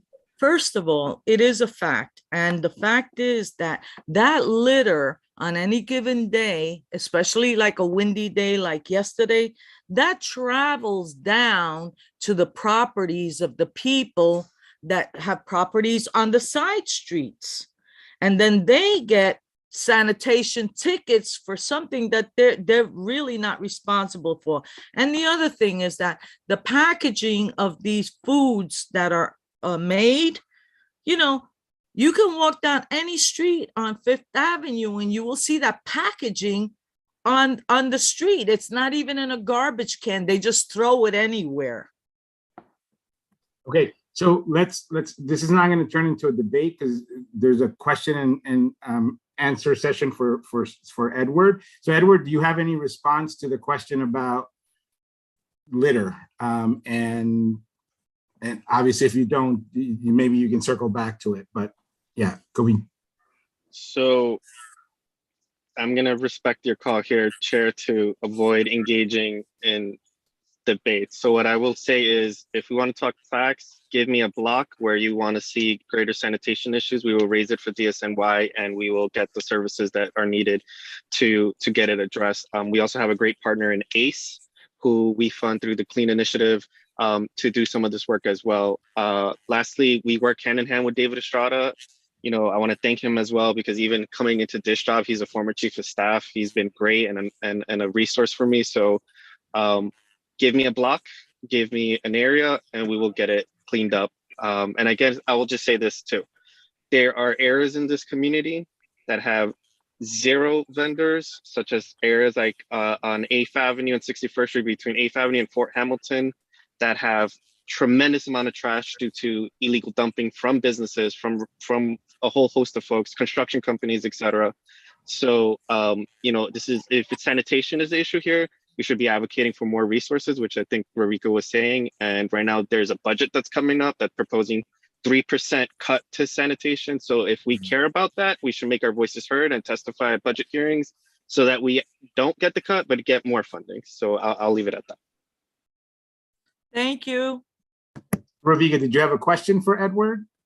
If not, we're going to move on to the next rep. Not a question for Edward, so we should move on. Thank you so much. Okay, next rep, please. Okay, John Watkins from the Brooklyn District Attorney's Office. John, if you're still here, please unmute yourself.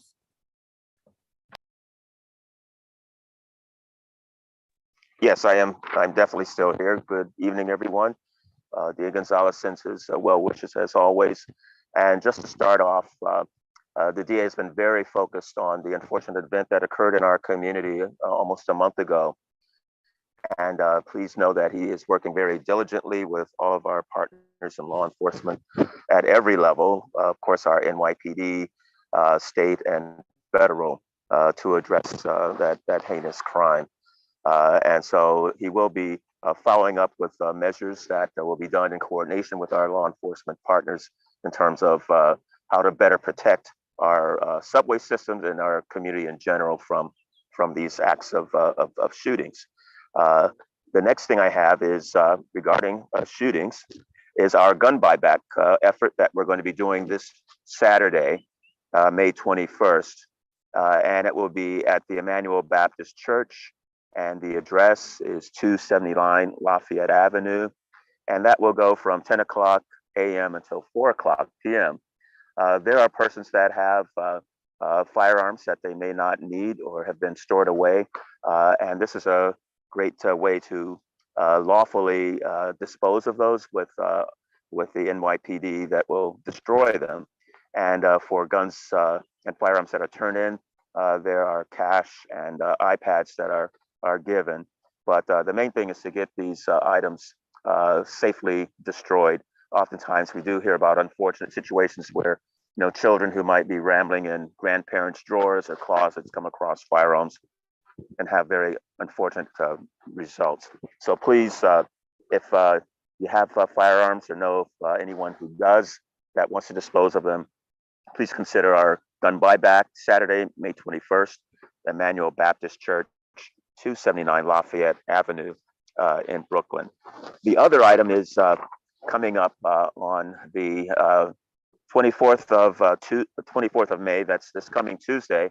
And DA Gonzalez and the office are celebrating the Asian American and Pacific Islander Heritage Month celebration. That will be an in-person celebration this year. And it will be at the Brooklyn Bar Association at 5:30 on the 24th of May. And the address is 123 Remsen Street, which is in downtown Brooklyn. So you can go on our website and RSVP if you like, or pretty much you can just show up and join us in celebrating our Asian and American Pacific Islander community. The other thing I have is I always ask people to go to our website. DA Gonzalez and his ADAs work very diligently and in coordination with our law enforcement partners to prosecute crimes. And many times, in most cases, it will be many, many weeks, if not longer, before those things come to be disposed of in our court system. And so if you go to the Brooklyn DA website, that's brooklynda.org, on the top part of the page on the right side, you will see it'll say news letters or news items. And if you click on that, and you will see all of the hard work that DA Gonzalez and our ADAs have been doing over many, many months. And so I encourage you to do that, because we really want you to know the work that the DA and his ADAs and the office in general are doing to keep the public safe. That's all I have for right now, and everyone be safe and take care. Thank you.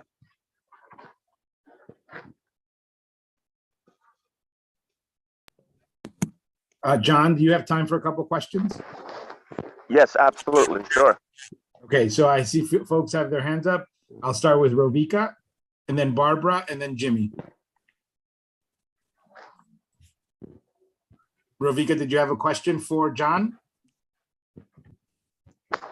I'm sorry, I forgot to unraise my hand. I will do that. Okay, no problem. Barbara then. Barbara, go ahead. Hi, thank you for coming to our meeting. I have a question about the gun transfer. What happens if somebody brings in a gun and it's definitely illegal? Do you ask for like proof of registration or anything? Like, where did the gun come from or anything? There are no questions asked at all. People can just come to the site, which is Emmanuel Baptist Church. There will be the NYPD who will be there to collect those items.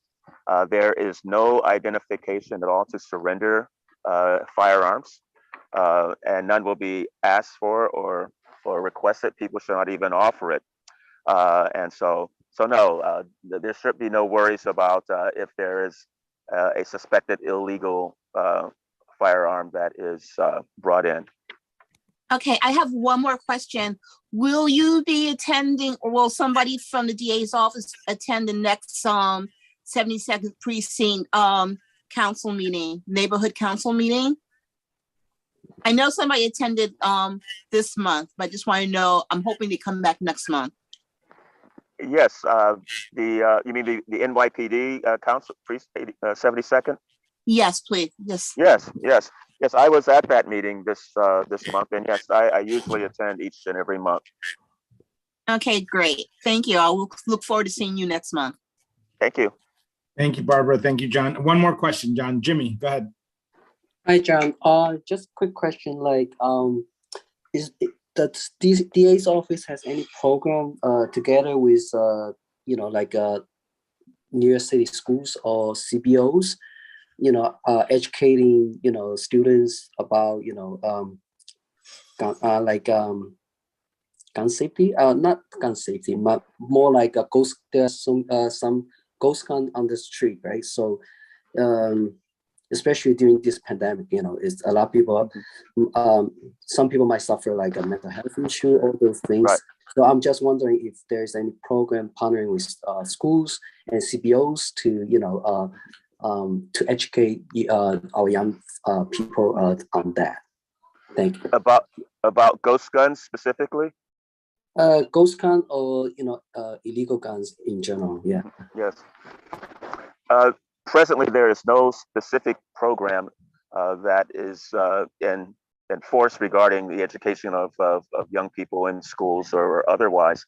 However, our office is always open to suggestions and ideas, and especially that's something that I think is a great idea. And with the coming school year that is just 4 months away, is something that I think could be put into effect. That would commence with the school year that would start in September. That would be targeted to pretty much all levels of schools, elementary, middle, and high schools, because as we know, there are young people who do engage with firearms in all those grade levels, and sometimes, unfortunately, we do read about and hear about children in elementary school who, for whatever reason, end up bringing firearms to school. So young people should be made aware of the dangers of firearms, and also what to do when encountering firearms. It could be in their community or with schoolmates. I think that's a great idea, and you can hold me accountable that I will look into that, and perhaps in the fall we can have some effort that will maybe even have sort of a town hall for students, where we could address it, in a large forum with various types of presentations from the NYPD and other organizations about keeping our young people safe from guns. Thank you. Thank you, John. Thank you, John. And I think we're going to move on to the next representative, Natasha. That was the end of my list, Cesar. Wonderful. Okay, so I suppose now we will go to old business. Did I miss? Yeah, old business. So does anyone have any old business? Cynthia, go ahead. Old business. Oh, I'm sorry. You know what? Time out. I missed something. Let's go to the district manager's report. How could you forget about me, Cesar? Sorry, man. Sorry. Good evening, everybody. So tomorrow evening, the MTA is holding a town hall meeting. Orson, please. Is holding a town hall meeting on the Interboro Express from 6 to 7:30 p.m. We have already emailed all of our board members and everybody on our list and put it on social media. But if you do not have the information, please contact the board, and we would be more than happy to send you the contact information for that. As a reminder, the Interboro Express is the proposed new subway line that would go from the 65th Street rail yard, approximately, along the existing tracks in the LIRR Cup, which is our southern border, all the way up into Queens. Couple of months ago, if you may recall, there was a request that our board made of DOT after a public safety committee meeting where the NYPD suggested that we needed additional lighting on many streets in our community, from 4th to 7th Avenues, from 45th to 59th Streets. We just received word from DOT that they are going to be doing studies on each and every one of those streets. So about 15 3-block corridors. And we expect to get these results back in August. My third item was about the elections, but I've already done that. Councilmember Hanif and Transportation Alternatives are hosting the Prospect Park Family Fun Bike Ride on June 4th at 10 a.m. Anybody over 18 is eligible to get a free city bike for that, and it is starting in our district at Bartell Pritchard Square. The 59th Street subway station stairs are under construction. Each of the 4 stairways, I guess now 3 stairways since one is brand new, will in turn be reconstructed. This will take about 6 months. This started about a month ago. And I'm not quite sure why they didn't do it during the previous 59th Street project. There is a slight delay in the 4th Avenue cement project, which includes the bike lanes, the pedestrian areas adjacent to the bike lanes and the medians that was supposed to start or we were supposed to get a presentation in May, but they have delayed and would like to present to us in June. So we have removed that from the agenda. Liquor licenses since last month, there have been 16 new and renewals available to anybody who wishes to review them in the office. And then finally, the police department statistics have been emailed to all of our board members. Thank you, Jeremy. Questions for Jeremy? Cynthia? I actually didn't have a question, but I did want to point to the fact that my committee was supposed to make a report and we got kind of like glossed over. So I don't know if we want to table this to the next meeting, but I did have a report prepared. So did you submit that report? Because we could just refer everyone. I was on the agenda. So did I miss that? Yes, you did. Oh, I did miss that. Okay. Yeah, so I don't mind tabling it to the next meeting, you know, I don't mind, but I figured that since Antoinette in the last meeting stated that every single committee should at least give a brief report, I didn't submit a written one because why would I do both? Okay, so yeah, we can just table it and we'll have you present it at the next meeting. Okay, sure. Thank you. Okay, and then Joan, sorry about that. I just totally missed that. Yeah. Thank you. I have a question. Jeremy, do you have a date when the Sealy Street traffic light will be installed? I believe it's the fall. I do have a date. I don't recall right now. I could give it to you tomorrow, but I believe it's the fall. Okay, thank you. Okay, thank you. All right, so I have a question. Oh, I'm sorry, I didn't see your hand. Marilyn, Yes, yep. yes. Hi, good evening, everyone. I don't know, I guess I'll address this to Jeremy. I don't know who. The train incident, is anyone addressing the fact that 40% of the cameras were out? Is anyone doing anything? You know, you drive a car, those cameras go 365 days a year, 7 days a week, taking a picture of every license. And that those cameras were out, to me, is outrageous. And I don't hear anybody saying, did they fix them? This could happen again. Then what are you gonna say? Oh, the cameras were out, we're sorry. I mean, why when it comes to collecting money, everyone's on the case, but for people's safety, they couldn't care less. There's, you know, what happened with that? So I guess, Jeremy, let's put in. I have brought that up in my meetings with the MTA since then. I have pointed out that we have asked for cameras. And of course, you know me, I'm sarcastic. I said, perhaps we should have asked for working cameras. Right. But also not just cameras, secondary egress from all of our stations. We saw, there was one person with a gun who could be blocking the one way to exit the station. Every station should have at least 2 exits. And we've been asking for that for decades. But this is actually something that's being investigated well beyond what a community board does. I'm just telling you what I've said to the few people I've met at MTA since, but there are people well above us investigating this. Thank you, Jeremy. So just quickly, Jeremy, when is your next cabinet meeting with the departments? June. Okay. Can you make a point to asking them what the status of those cameras are during that? I would be delighted to. Thank you. Okay.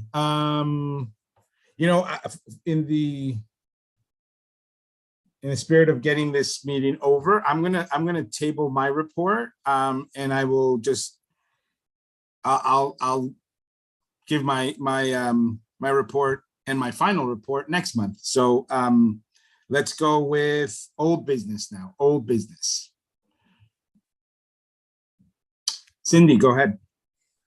Just wondering, I know there's been some back and forth about this, but about reappointments to people that applied to the community board. I know they've said it's going to be a couple of days, but I'm just wondering if there's any update on that. No? I've heard nothing. I actually put in just a quick email the other day because 3 board members, I think, asked me. I had no response, so I asked. I followed up with the borough president. I haven't, with staff at the borough president's office. I haven't heard anything back from anyone. So I'm sorry. I don't. Jeremy, have you heard anything? Every time I ask, it's the same answer. A couple of days. Okay. Sorry, Cindy. Nothing. Okay, Pat. Pat, did you have a old business? Old business. Could we, for the next month's meeting, clarify brief remarks, written reports, or both? I think that should be clarified before next month's meeting. Thank you. I'm sorry, you broke up a little bit. Clarify what? Okay. Clarify whether folks or committee chairs will submit written reports and give a brief summary, or one or the other. I think that should be clarified in response to what Cynthia just said, that she thought that she was just going to give a verbal and not submit the written. Thank you. So, yeah, I mean, my understanding, and I don't know why there's confusion about it. So what happened with Cynthia is I just forgot to, I honestly didn't see, but my understanding is that every chair for a committee has to submit a written report, and it's sort of the chair's prerogative to allow chairs to make a comment, even though there isn't a vote. They can actually, from my perspective, the written reports are required by all chairs. And in the cases where there are no votes, it's up to the chair to allow committee chairs to make verbal presentations. But maybe we should codify that in a document and circulate that so people have a real clarity around that. So thank you, Pat. So I do have one piece of old business that council member of Vilas's office, and I think Edward referenced this, and maybe Catherine even referenced this in her report. They are actually engaging the New York City DOT on the last mile trucking issues, and there's a letter that was submitted already in conjunction with Community Board 6 and Community Board 5, and they would like us to join that letter. And the letter is pretty innocuous. It's just asking DOT to engage in this conversation about last mile trucking facilities. So I would like to through unanimous consent, make a motion for us to sign on to this letter. Jeremy, were you able to circulate that to everyone prior to the meeting? Yes, we did. So you obviously, if you haven't read it, I'll just sort of summarize it here. The letter basically goes through the background of the conversations we've had with the various stakeholders, and then it's basically the ask in the letter is come engage with us, come engage with all of these stakeholders, Community Board 7, Community Board 6, Community Board 5. And again, I see no reason for us not to sign on to this letter. So is there a second to that motion? Second, David Great, Estrada. thank you. Thank you, David. And again, if there are no objections, I would like to get this letter through unanimous consent.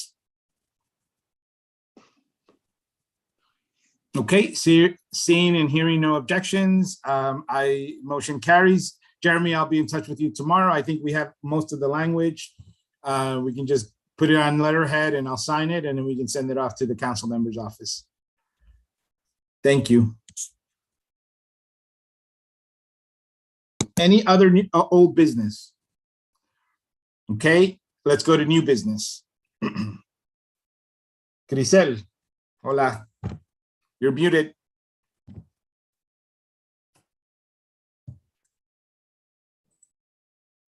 Okay.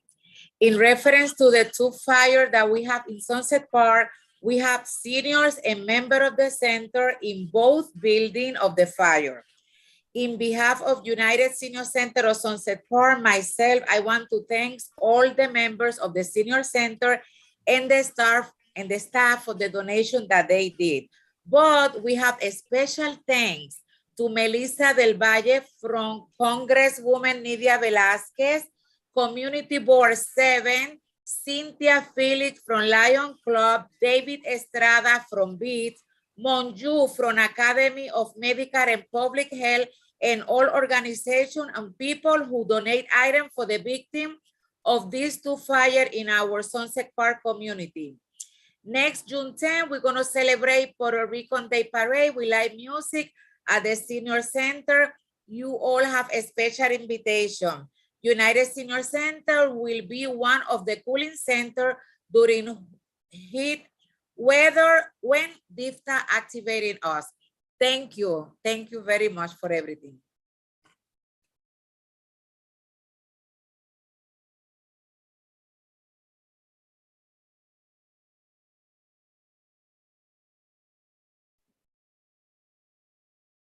David Estrada, go ahead. David, yep. Thank you. Sorry, I hadn't heard you. Just quick announcements. Sunset Park bid intends to begin open streets as we've done during the last 2 years. This year, we've chosen 39th to 42nd Street. Our first Saturday afternoon to evening will be Saturday, June 4th. We're soliciting donations on GoFundMe just to get it going, but the city has offered some support. We're putting an open call to artists, to community groups, basically, and any merchant anywhere on Fifth Avenue that wants to come down to the space that we're creating from 4 o'clock to 10 o'clock in Saturdays, June and July only, to use the space. In years past, we've had Mixteca and Voces Ciudadanas and Vision Futuro and the charter schools and other folks come out. So I'm your point of contact on that. And we're putting together our roster of talent for those 8 Saturdays. It seems too soon to think about it, but we're already working on it. We filed our permits in January, and our street festival, our 15-block street festival, will be Sunday, September 25th. So just mark your calendars. That's one of the few street festivals in the city that's produced in-house by an organization rather than farmed out to a corporation. The Economic Development Committee will have a meeting on June, correct me if I'm wrong, June 1st, that Monday. We're going to invite in the Workers' Justice Project to get them in front of the community board and have us learn more about their work for worker safety and advocacy and job readiness and all the great things they do. And the bid will present something where we are producing a study of Sunset Park together in partnership with Asian Americans for Equality and Brooklyn Chinese American Association It's called a Community District Needs Assessment, CDNA. It's a codified city process, and we'll be presenting preliminary findings from that report that involved interviewing hundreds of store owners and cattle and passersby. Last thing, fun stuff.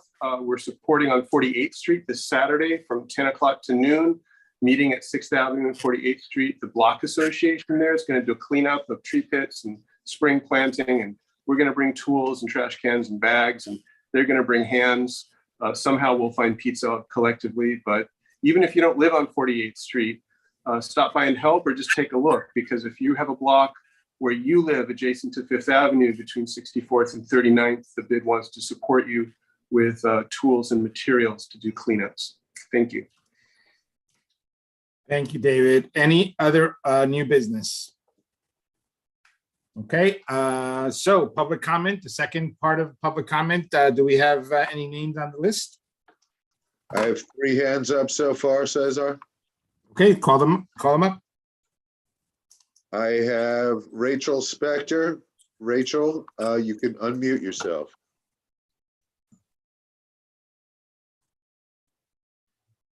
Rachel Spector.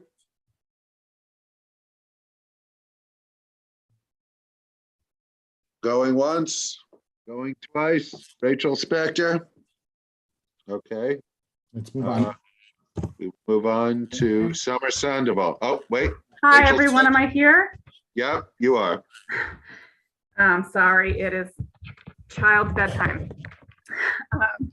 But thank you. I'm Rachel Spector. I am a senior attorney at Earth Justice, and Earth Justice has been representing, or is a member of the Last Mile Coalition, and has been providing legal advice to that coalition. So I just wanted to speak to some of the issues raised about the zoning text amendment application, and make sure to clarify a few issues before the community board takes this up next month. And I also want to thank the community board for all your work on this issue and really paying attention. And I think that's why the Last Mile Coalition came to the community board to seek the community board to join as a co-applicant because of all your work on this issue and because you've been thinking about it and your community is directly affected.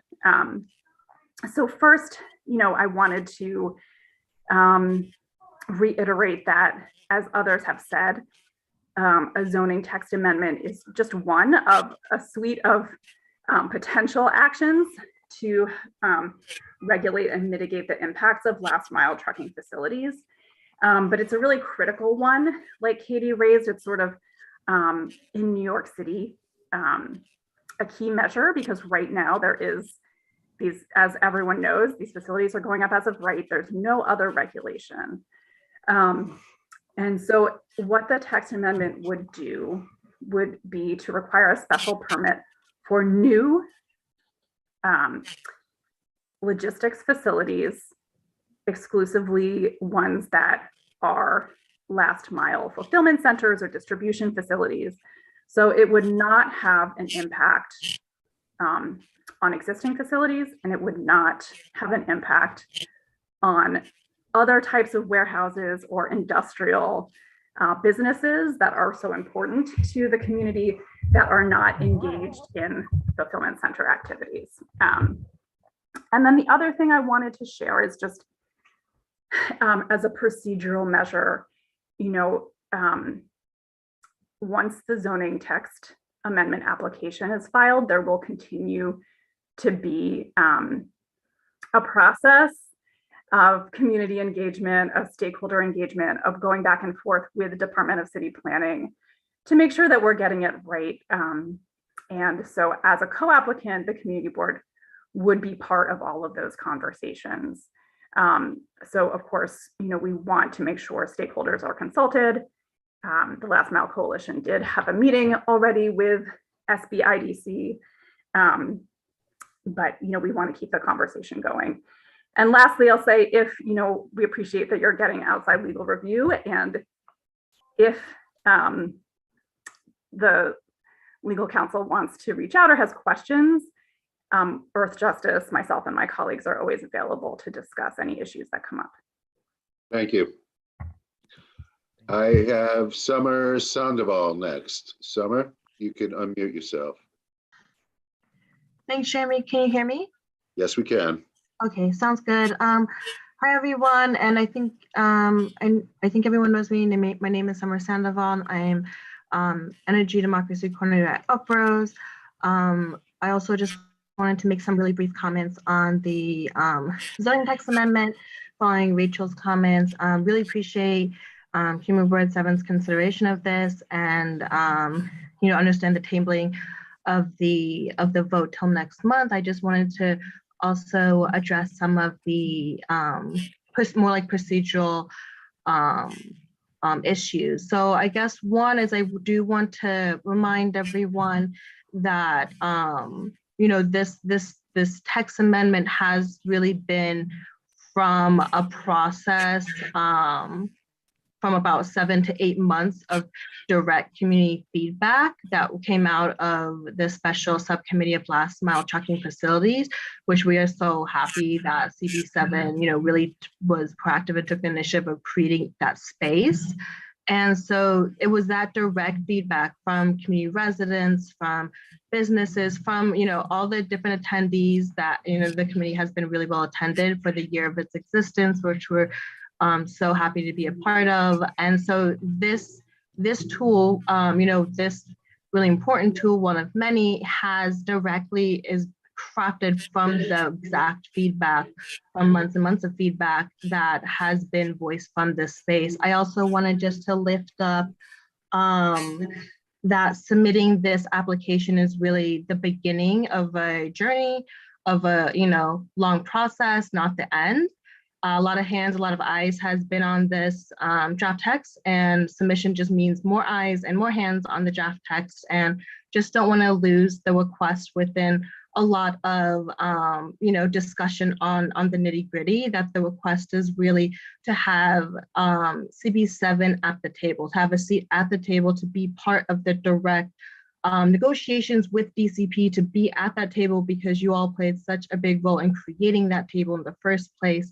And I just want to make sure that that request isn't lost, because a lot of the, a lot of the issues, a lot of the concerns that have been brought up, we're all in this together. We want to make this the best application to address everyone's concerns. And we just want to make sure that we are cognizant of that time is of the essence, since so many have popped up in the last year, so many will continue to pop up. And like I said, submitting this application is the beginning and definitely not the end of any kind of process, but just want to highlight the process that this has gone through thus far, and that we are committed to moving forward, and that we look forward to working with all of you all and to make sure that we are on the same line of this. Thank you. Thank you, Summer. Very well timed, Summer. I have Edward Cerna next. Edward, you can unmute yourself. Hey everyone, sorry to come back again, but this is really important and I'll be remiss if I didn't bring it up.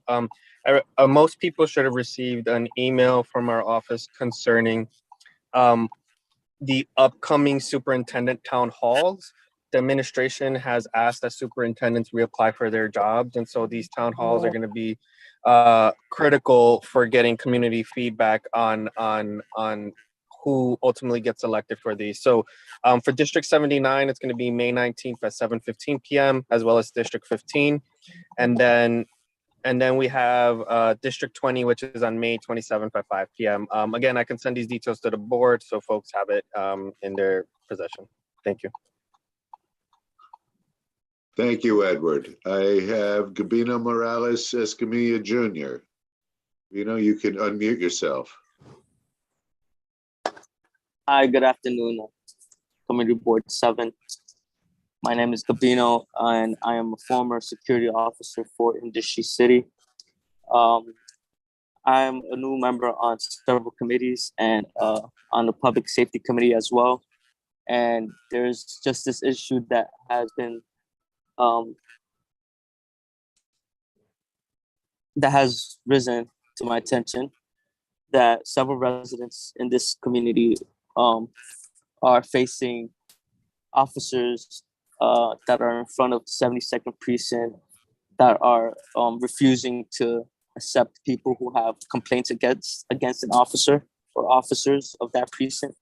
And so I went on my own to see how they do this process, and they actually don't let people make complaints on an officer. I respect law enforcement. I respect good law enforcement activities, not bad enforcement.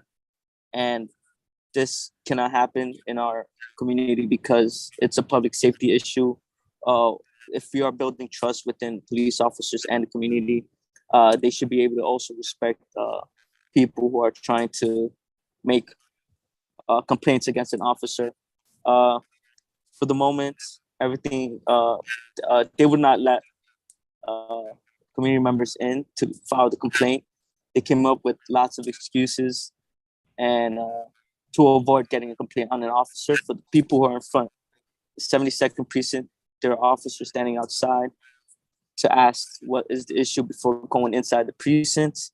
We had to get the Department of Internal Affairs involved in order for the sergeant to come out and actually give out a form to the resident who was making a complaint. And I just wanted to bring that issue up. Hopefully I could bring this up to the Public Safety Committee and to the next meeting with the DA on May 25th. Thank you. Thank you, Gabino. Thank you. Okay, who's next? I have Kevin Garcia next. Kevin, you can unmute yourself.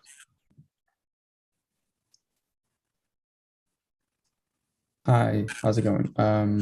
Great. Good evening, everyone, and thank you for the opportunity to speak today. My name is Kevin Garcia, and I am the transportation planner with the New York City Environmental Justice Alliance, and we are also a member of the Last Mile Coalition. So I'm just here to echo what was already said by Rachel and Summer. Again, I want to congratulate the special subcommittee on a year of work. Your work really helped guide us in making the decision to seek a zoning text amendment. And we're asking your board to be a co-applicant on this application. And by joining as a co-applicant, the board is going to have a seat at the table in the negotiations as we move forward with this application with DCP. So this can allow the board to address the concerns that community members, organizations, or others raise now or in the future.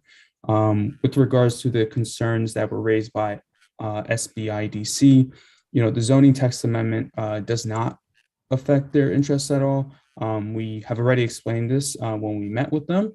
And as earlier mentioned, this is only a tool in the toolbox. And this is not a prohibition, but a tool to regulate these facilities. And as Rachel mentioned earlier, this is not going to target any existing businesses or businesses that are not fulfillment centers. And this will only target fulfillment centers that are being proposed in the future. And one last thing, so this zoning text amendment will also create a public review process. As you all know, a lot of these facilities can be built as of right, and a lot of these developers are eating up, a lot of the developers that are coming in are eating up all of the good industrial businesses and jobs that we want to keep. And, they're being outbid by these giant facilities and rich developers. But the point I really want to make tonight is, time is of the essence, as Summer mentioned. As was mentioned earlier today, you have all been working on this for a year. But this is only one tool in the toolkit, but it can be a powerful one.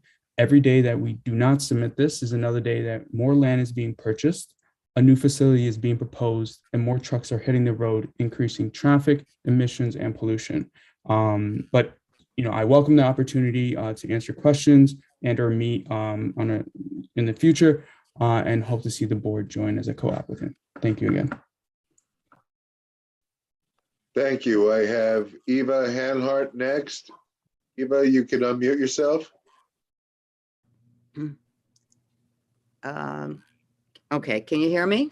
Yes, we can. Yes. Okay, thanks. Hi. I'm a city planner, and I have been acting as an advisor to the Last Mile Coalition. And I wanted to just remind the board as they go into their considerations for the vote next month, that a special permit is not a prohibition. A special permit actually is a regulation with a goal of assuring that a use does not have a significant negative impact on the communities in which they're located. And currently, there already exist a number of special permit regulations and requirements in commercial and manufacturing districts where the use is deemed to potentially generate excessive vehicular movement, including trucks, that impact congestion, safety, including pedestrian safety, and health, including air quality, in both the industrial area itself and in surrounding local streets.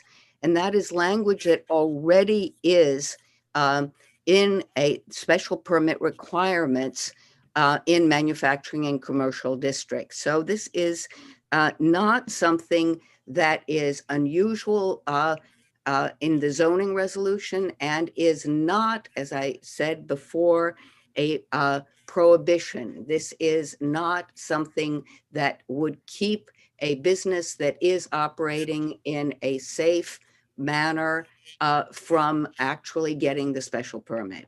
So thank you very much, and congratulations to the community board for raising what is an important issue, and one that is seen as very, very significant, not only in your community, but in all of New York City, all of New York State, and nationally. It has become one of the big challenges of what is really a growing new industrial activity, or actually warehousing activity, fulfillment centers.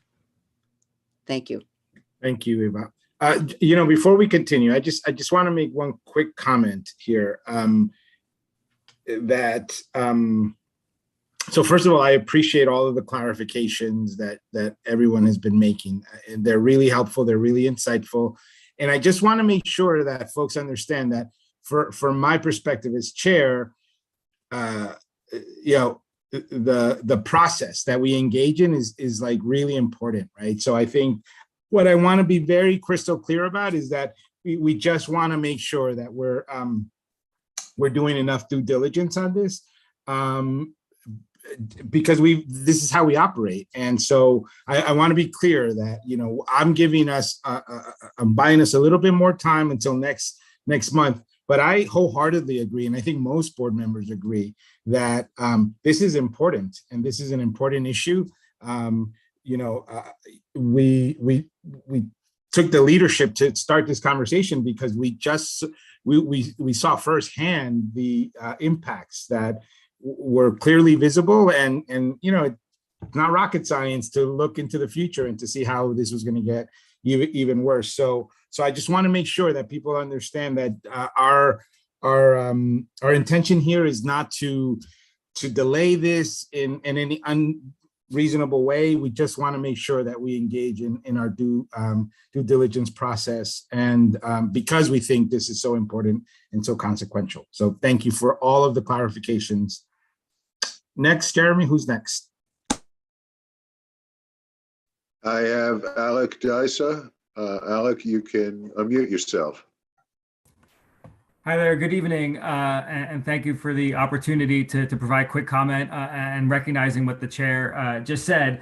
My name is Alok Disa. I'm with Earth Justice as well. I'm applauding everyone for the leadership here, that this conversation would not be where it is without this community board and the special subcommittee. So just echoing all of the kudos that came before, and I think as the chair said, this is a moment to be proud, and this conversation, you guys are really at the forefront of that, and I thank you for the leadership. Couple quick points. I know what you just mentioned about that this is just a month, and the process is really important. 100% agree. The process is important. We look forward to engaging with all the invested stakeholders over the next several weeks. Just want to emphasize a couple key things about this conversation that I think are important that are maybe redundant for some of you, but might be new information for others. And when we look around the city, these are coming at us fast and furious, these last mile facilities. There's 3.5 million square feet in Red Hook and Sunset Park alone, 13.1 million square feet by some estimates in the whole city. But one of the challenges is we don't actually know because there's no public review process at all. There's no transparency. There's no requirement that they even ask for permission or anything like that. Without mitigation, based on how freight flows are changing, we could expect even 75,000 more trucks on the city streets each day. So without mitigation, that's a nightmare for congestion. That's for public health, for air quality, and especially in light of the state obligations to lower emissions under the CLCPA, the Climate Leadership and Community Protection Act. So that's going to take us in the wrong direction, which is why we need these basic elements of public review, public process. Each one of these facilities could bring 1,000 trucks or more per week. That would be tons and tons, hundreds of tons of toxic pollutants per year into the communities. Under normal circumstances, these would be regulated under rigorous environmental regulations, but because they're coming they're coming from diesel trucks and vans and delivery vehicles, they don't get that. There's a little bit of a loophole. They don't get that review. So that's why we're going back to the drawing board. We really need to change the zoning text amendment as a start of this process, not the end of the process. And so just echoing what Gloria said earlier about the health aspect, why we're here at all, it's to really bring those protections, bring the modern technology, the clean energy technology to where those investments are most needed. We know a lot of these companies, the e-commerce companies, Amazon, Target, UPS, all of them, they're already committed at the corporate level to go 100% clean energy or zero emissions or carbon neutral or whatever it is. So what we're asking is that a system, a structure that would allow them to give some of those, a fair share of those investments into clean technologies, into New York City, into those neighborhoods where they're most needed. So we really think we just think this is a common sense solution, and we really look forward to collaborating with anyone who's interested in doing so. And thanks for the time again. Thank you. Thank you. And we're absolutely going to be taking all of you up on engaging further with us about clarifying questions and issues. So thank you. Cesar, I don't have any additional attendees. There are a couple of board members who have hands up. Okay, Cynthia and Rovika. Cynthia first and then Rovika. Hi, thank you. I just wanted to acknowledge Gabino. Gabino, thank you for bringing that up. I will make sure to touch base with you after the meeting so that we could bring that up, because there should be no barriers to reporting any police officer in our community. So thank you for bringing that up, and welcome again to the Public Safety Committee. Thank you, Gabino, again, and thank you, Cynthia. Rovika. Thank you. This is actually to follow up with what Cynthia just said and what was said earlier. This is the second meeting that we've had since the shooting happened.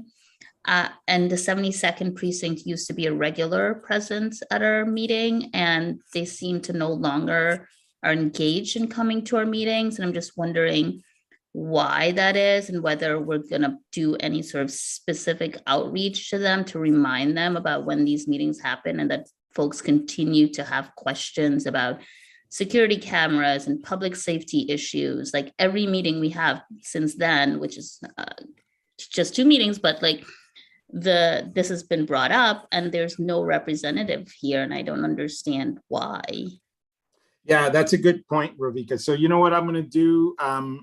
Obviously, Cynthia, through your committee, you have their ear, but I'm also going to send a letter. And Jeremy, I'll reach out to you tomorrow just to kind of remind the captain about our sort of what Rovika just mentioned. Historically, they've always sort of been engaged and answering questions. And I would just kind of like gently remind them that we would love for them to re-engage with us, even in this virtual context. So I'll definitely be doing that, and hopefully we'll get them to re-engage, because I happen to think you're absolutely right. We need to have some accountability from the NYPD, and people have a lot of questions, particularly in this climate that we're in. So I think that's a really very good idea for us to make sure that they're engaging. Okay. And Cesar and Jeremy, just one other thing. The other thing that comes up at every meeting is just confusion from the general public about procedure. So I'm just wondering, what can we do if we're going to remain hybrid or we're going to remain virtual to help with that? Could we start the meetings and then maybe somewhere in the middle for people who come later to just remind folks about the procedures, or at least educate folks about the procedures? And then folks are, I see the comments, folks are talking about commenting on reports that they have not seen. And so is there any way to distribute to folks in this virtual way the package for the board meetings? It's just very confusing, and I see lots of comments about that. And I think if we're gonna keep doing this, that we have to figure this out. Sure. Yeah, you know, actually, Cindy Vandenbosch and Karen Rolnick and I met several weeks ago, and we started to talk about this very issue, not just for the public, but also for even within our board membership. So we did start talking about I don't know, Cindy, we called it a manual or a handbook, but go ahead if you want to sort of shed some light on that. Yeah, I mean, essentially, we talked about this in the last meeting as well, towards the end of the meeting. There's two different things. One is, in the last meeting, we talked about bringing back the practice of putting up the agenda visually at the beginning of the meeting, so that people would know, okay, this is the public comment that I can speak at because these are the items on the agenda, so that everybody can see that visually. And Rovika also, like, I would love to see all of the committee reports. I think many of us, everything up on the website, and I know that's a work in progress for Jeremy right now. And so that's one side of things. And what we discussed with Cesar on the call with Karen was documenting like what are oftentimes conventions, that it shouldn't take you know, months and months to understand how to effectively engage and participate in whether it's monthly board meetings or in committee meetings. Like, we want every community member to hit the ground running and feel like they can access the resources they need to educate themselves about engaging in the meetings. And we can also, all of us, I think, do a better job of I mean, I think everyone does, you know, an excellent job, but we can still do a better job of communicating the structure of the meetings, what's on the agenda, making that visual, and like you said, distributing that information in advance. But yes, we discussed creating a handbook that documents these conventions, so it's not redundant of the bylaws, but instead the types of conventions, the kinds of things that sort of go unsaid. If you're new to the community board and you want to join a committee, or you want to do, you know, a certain thing, how can you do that? And I think we should endeavor to document some of these practices, and maybe even have even a mentorship kind of program for people, or have someone that you can reach out to and feel like you can ask those questions. So, and this can be a collective effort, but it was something that we wanted to follow up on because it's been raised at several meetings, and Karen and I have volunteered at several meetings. And so it's something we're really passionate about and would like to work on, and we welcome anyone else who would like to support that effort. And with that, and because I know it's getting late, but Cindy, Karen, and whoever else, I'm going to circle back at the beginning of next week. I'll send out, I don't want to clog everyone's email. So so Cindy and Karen, I know we've been working on it, but if there are anyone else who wants to be part of the group, you know, I'm going to circle back and try to get something on the calendar early next week so that we can continue this conversation. So I'm not going to send everyone an email. If you want to join that conversation, you know, just let me know by email, like, you know, tomorrow, Friday, and then we can include you in the next conversation that we have, which hopefully will be next week. Okay, thank you, Cindy, thank you, Rovika. Cynthia Felix. Just to add to the conversation, the chat function is not available in this webinars. The only time I've seen it available was in the housing committee. But if it was available, you could easily drop reports in the chat as a PDF, and people could access those reports while we're in meetings. So it's just Yeah. something to consider to provide access. I know that someone would then would have to be assigned to monitor the chat, but maybe that could be the job of the secretary, the assistant secretary to monitor the chat. Because I know I saw it in the housing committee. That was the only time I've ever seen a chat function open up in any community board meeting. But it does allow the function to drop in those reports so that the public could see those reports and access them as we're speaking about them, rather than having to wait for an email or not get them via email. But you could just drop them. So if you're saying, hey, housing is about to report, here's the report, it's in the chat, they could download it, open it, and they could see it. So just a suggestion on maybe using the chat function in a different manner. So yeah, Cynthia, I think at some point the chat got hijacked, so we cut it out. But I think I'm really rethinking that whole idea, and I think that's probably a good idea for us to bring it back. And if we get hijacked again, then we'll talk about maybe something else in that moment. But I think you're right. I think it's probably time to bring back the chat function. So Antoinette. Hi, and also to quickly add, I think that it's really important for us to be mindful that we're also public facing. So I know it was mentioned before that whenever the board, the committee chairs, whenever they have the monthly meeting, they're responsible for submitting a written report. And if there is no vote, sometimes they'll reference the written report and they won't verbally give a quick update as to what the meeting had been for that month, which can be really hard if you're having folks from the public attending, maybe for the first time, and they're really trying to engage to learn what exactly is going on in those committee meetings. And so I think that, and I would advocate for having, in addition to the written report, if committee chairs could really quickly just give a really quick update on what that meeting was for the month, even a sentence or two, it could really help to engage the public. Maybe they would be interested in getting active and joining that committee meeting. But if we're just rushing through the agenda and not really verbally articulating what we're working on, it makes it a lot harder for the public to engage. So just wanted to make that point. And also for the chat, I think it makes it really hard for board members to engage in these monthly conversations, because we don't have an opportunity to use the Q&A function. That's only for the public. So, it's just really hard to comment. So I do also advocate for the chat function as well. Thank you, Antoinette. Okay, folks, remember this was a public comment, so let's quickly Pat and then Cindy. Let's so we can get this done. Pat, go ahead. All I have to say is be cognizant of the different languages, and we're going to start posting stuff in chats and this and that. We cannot have just English only. I know it's a lot, but good point. Good point. Please keep that in mind. Thank you. Yeah, good point. Thank you. Cindy?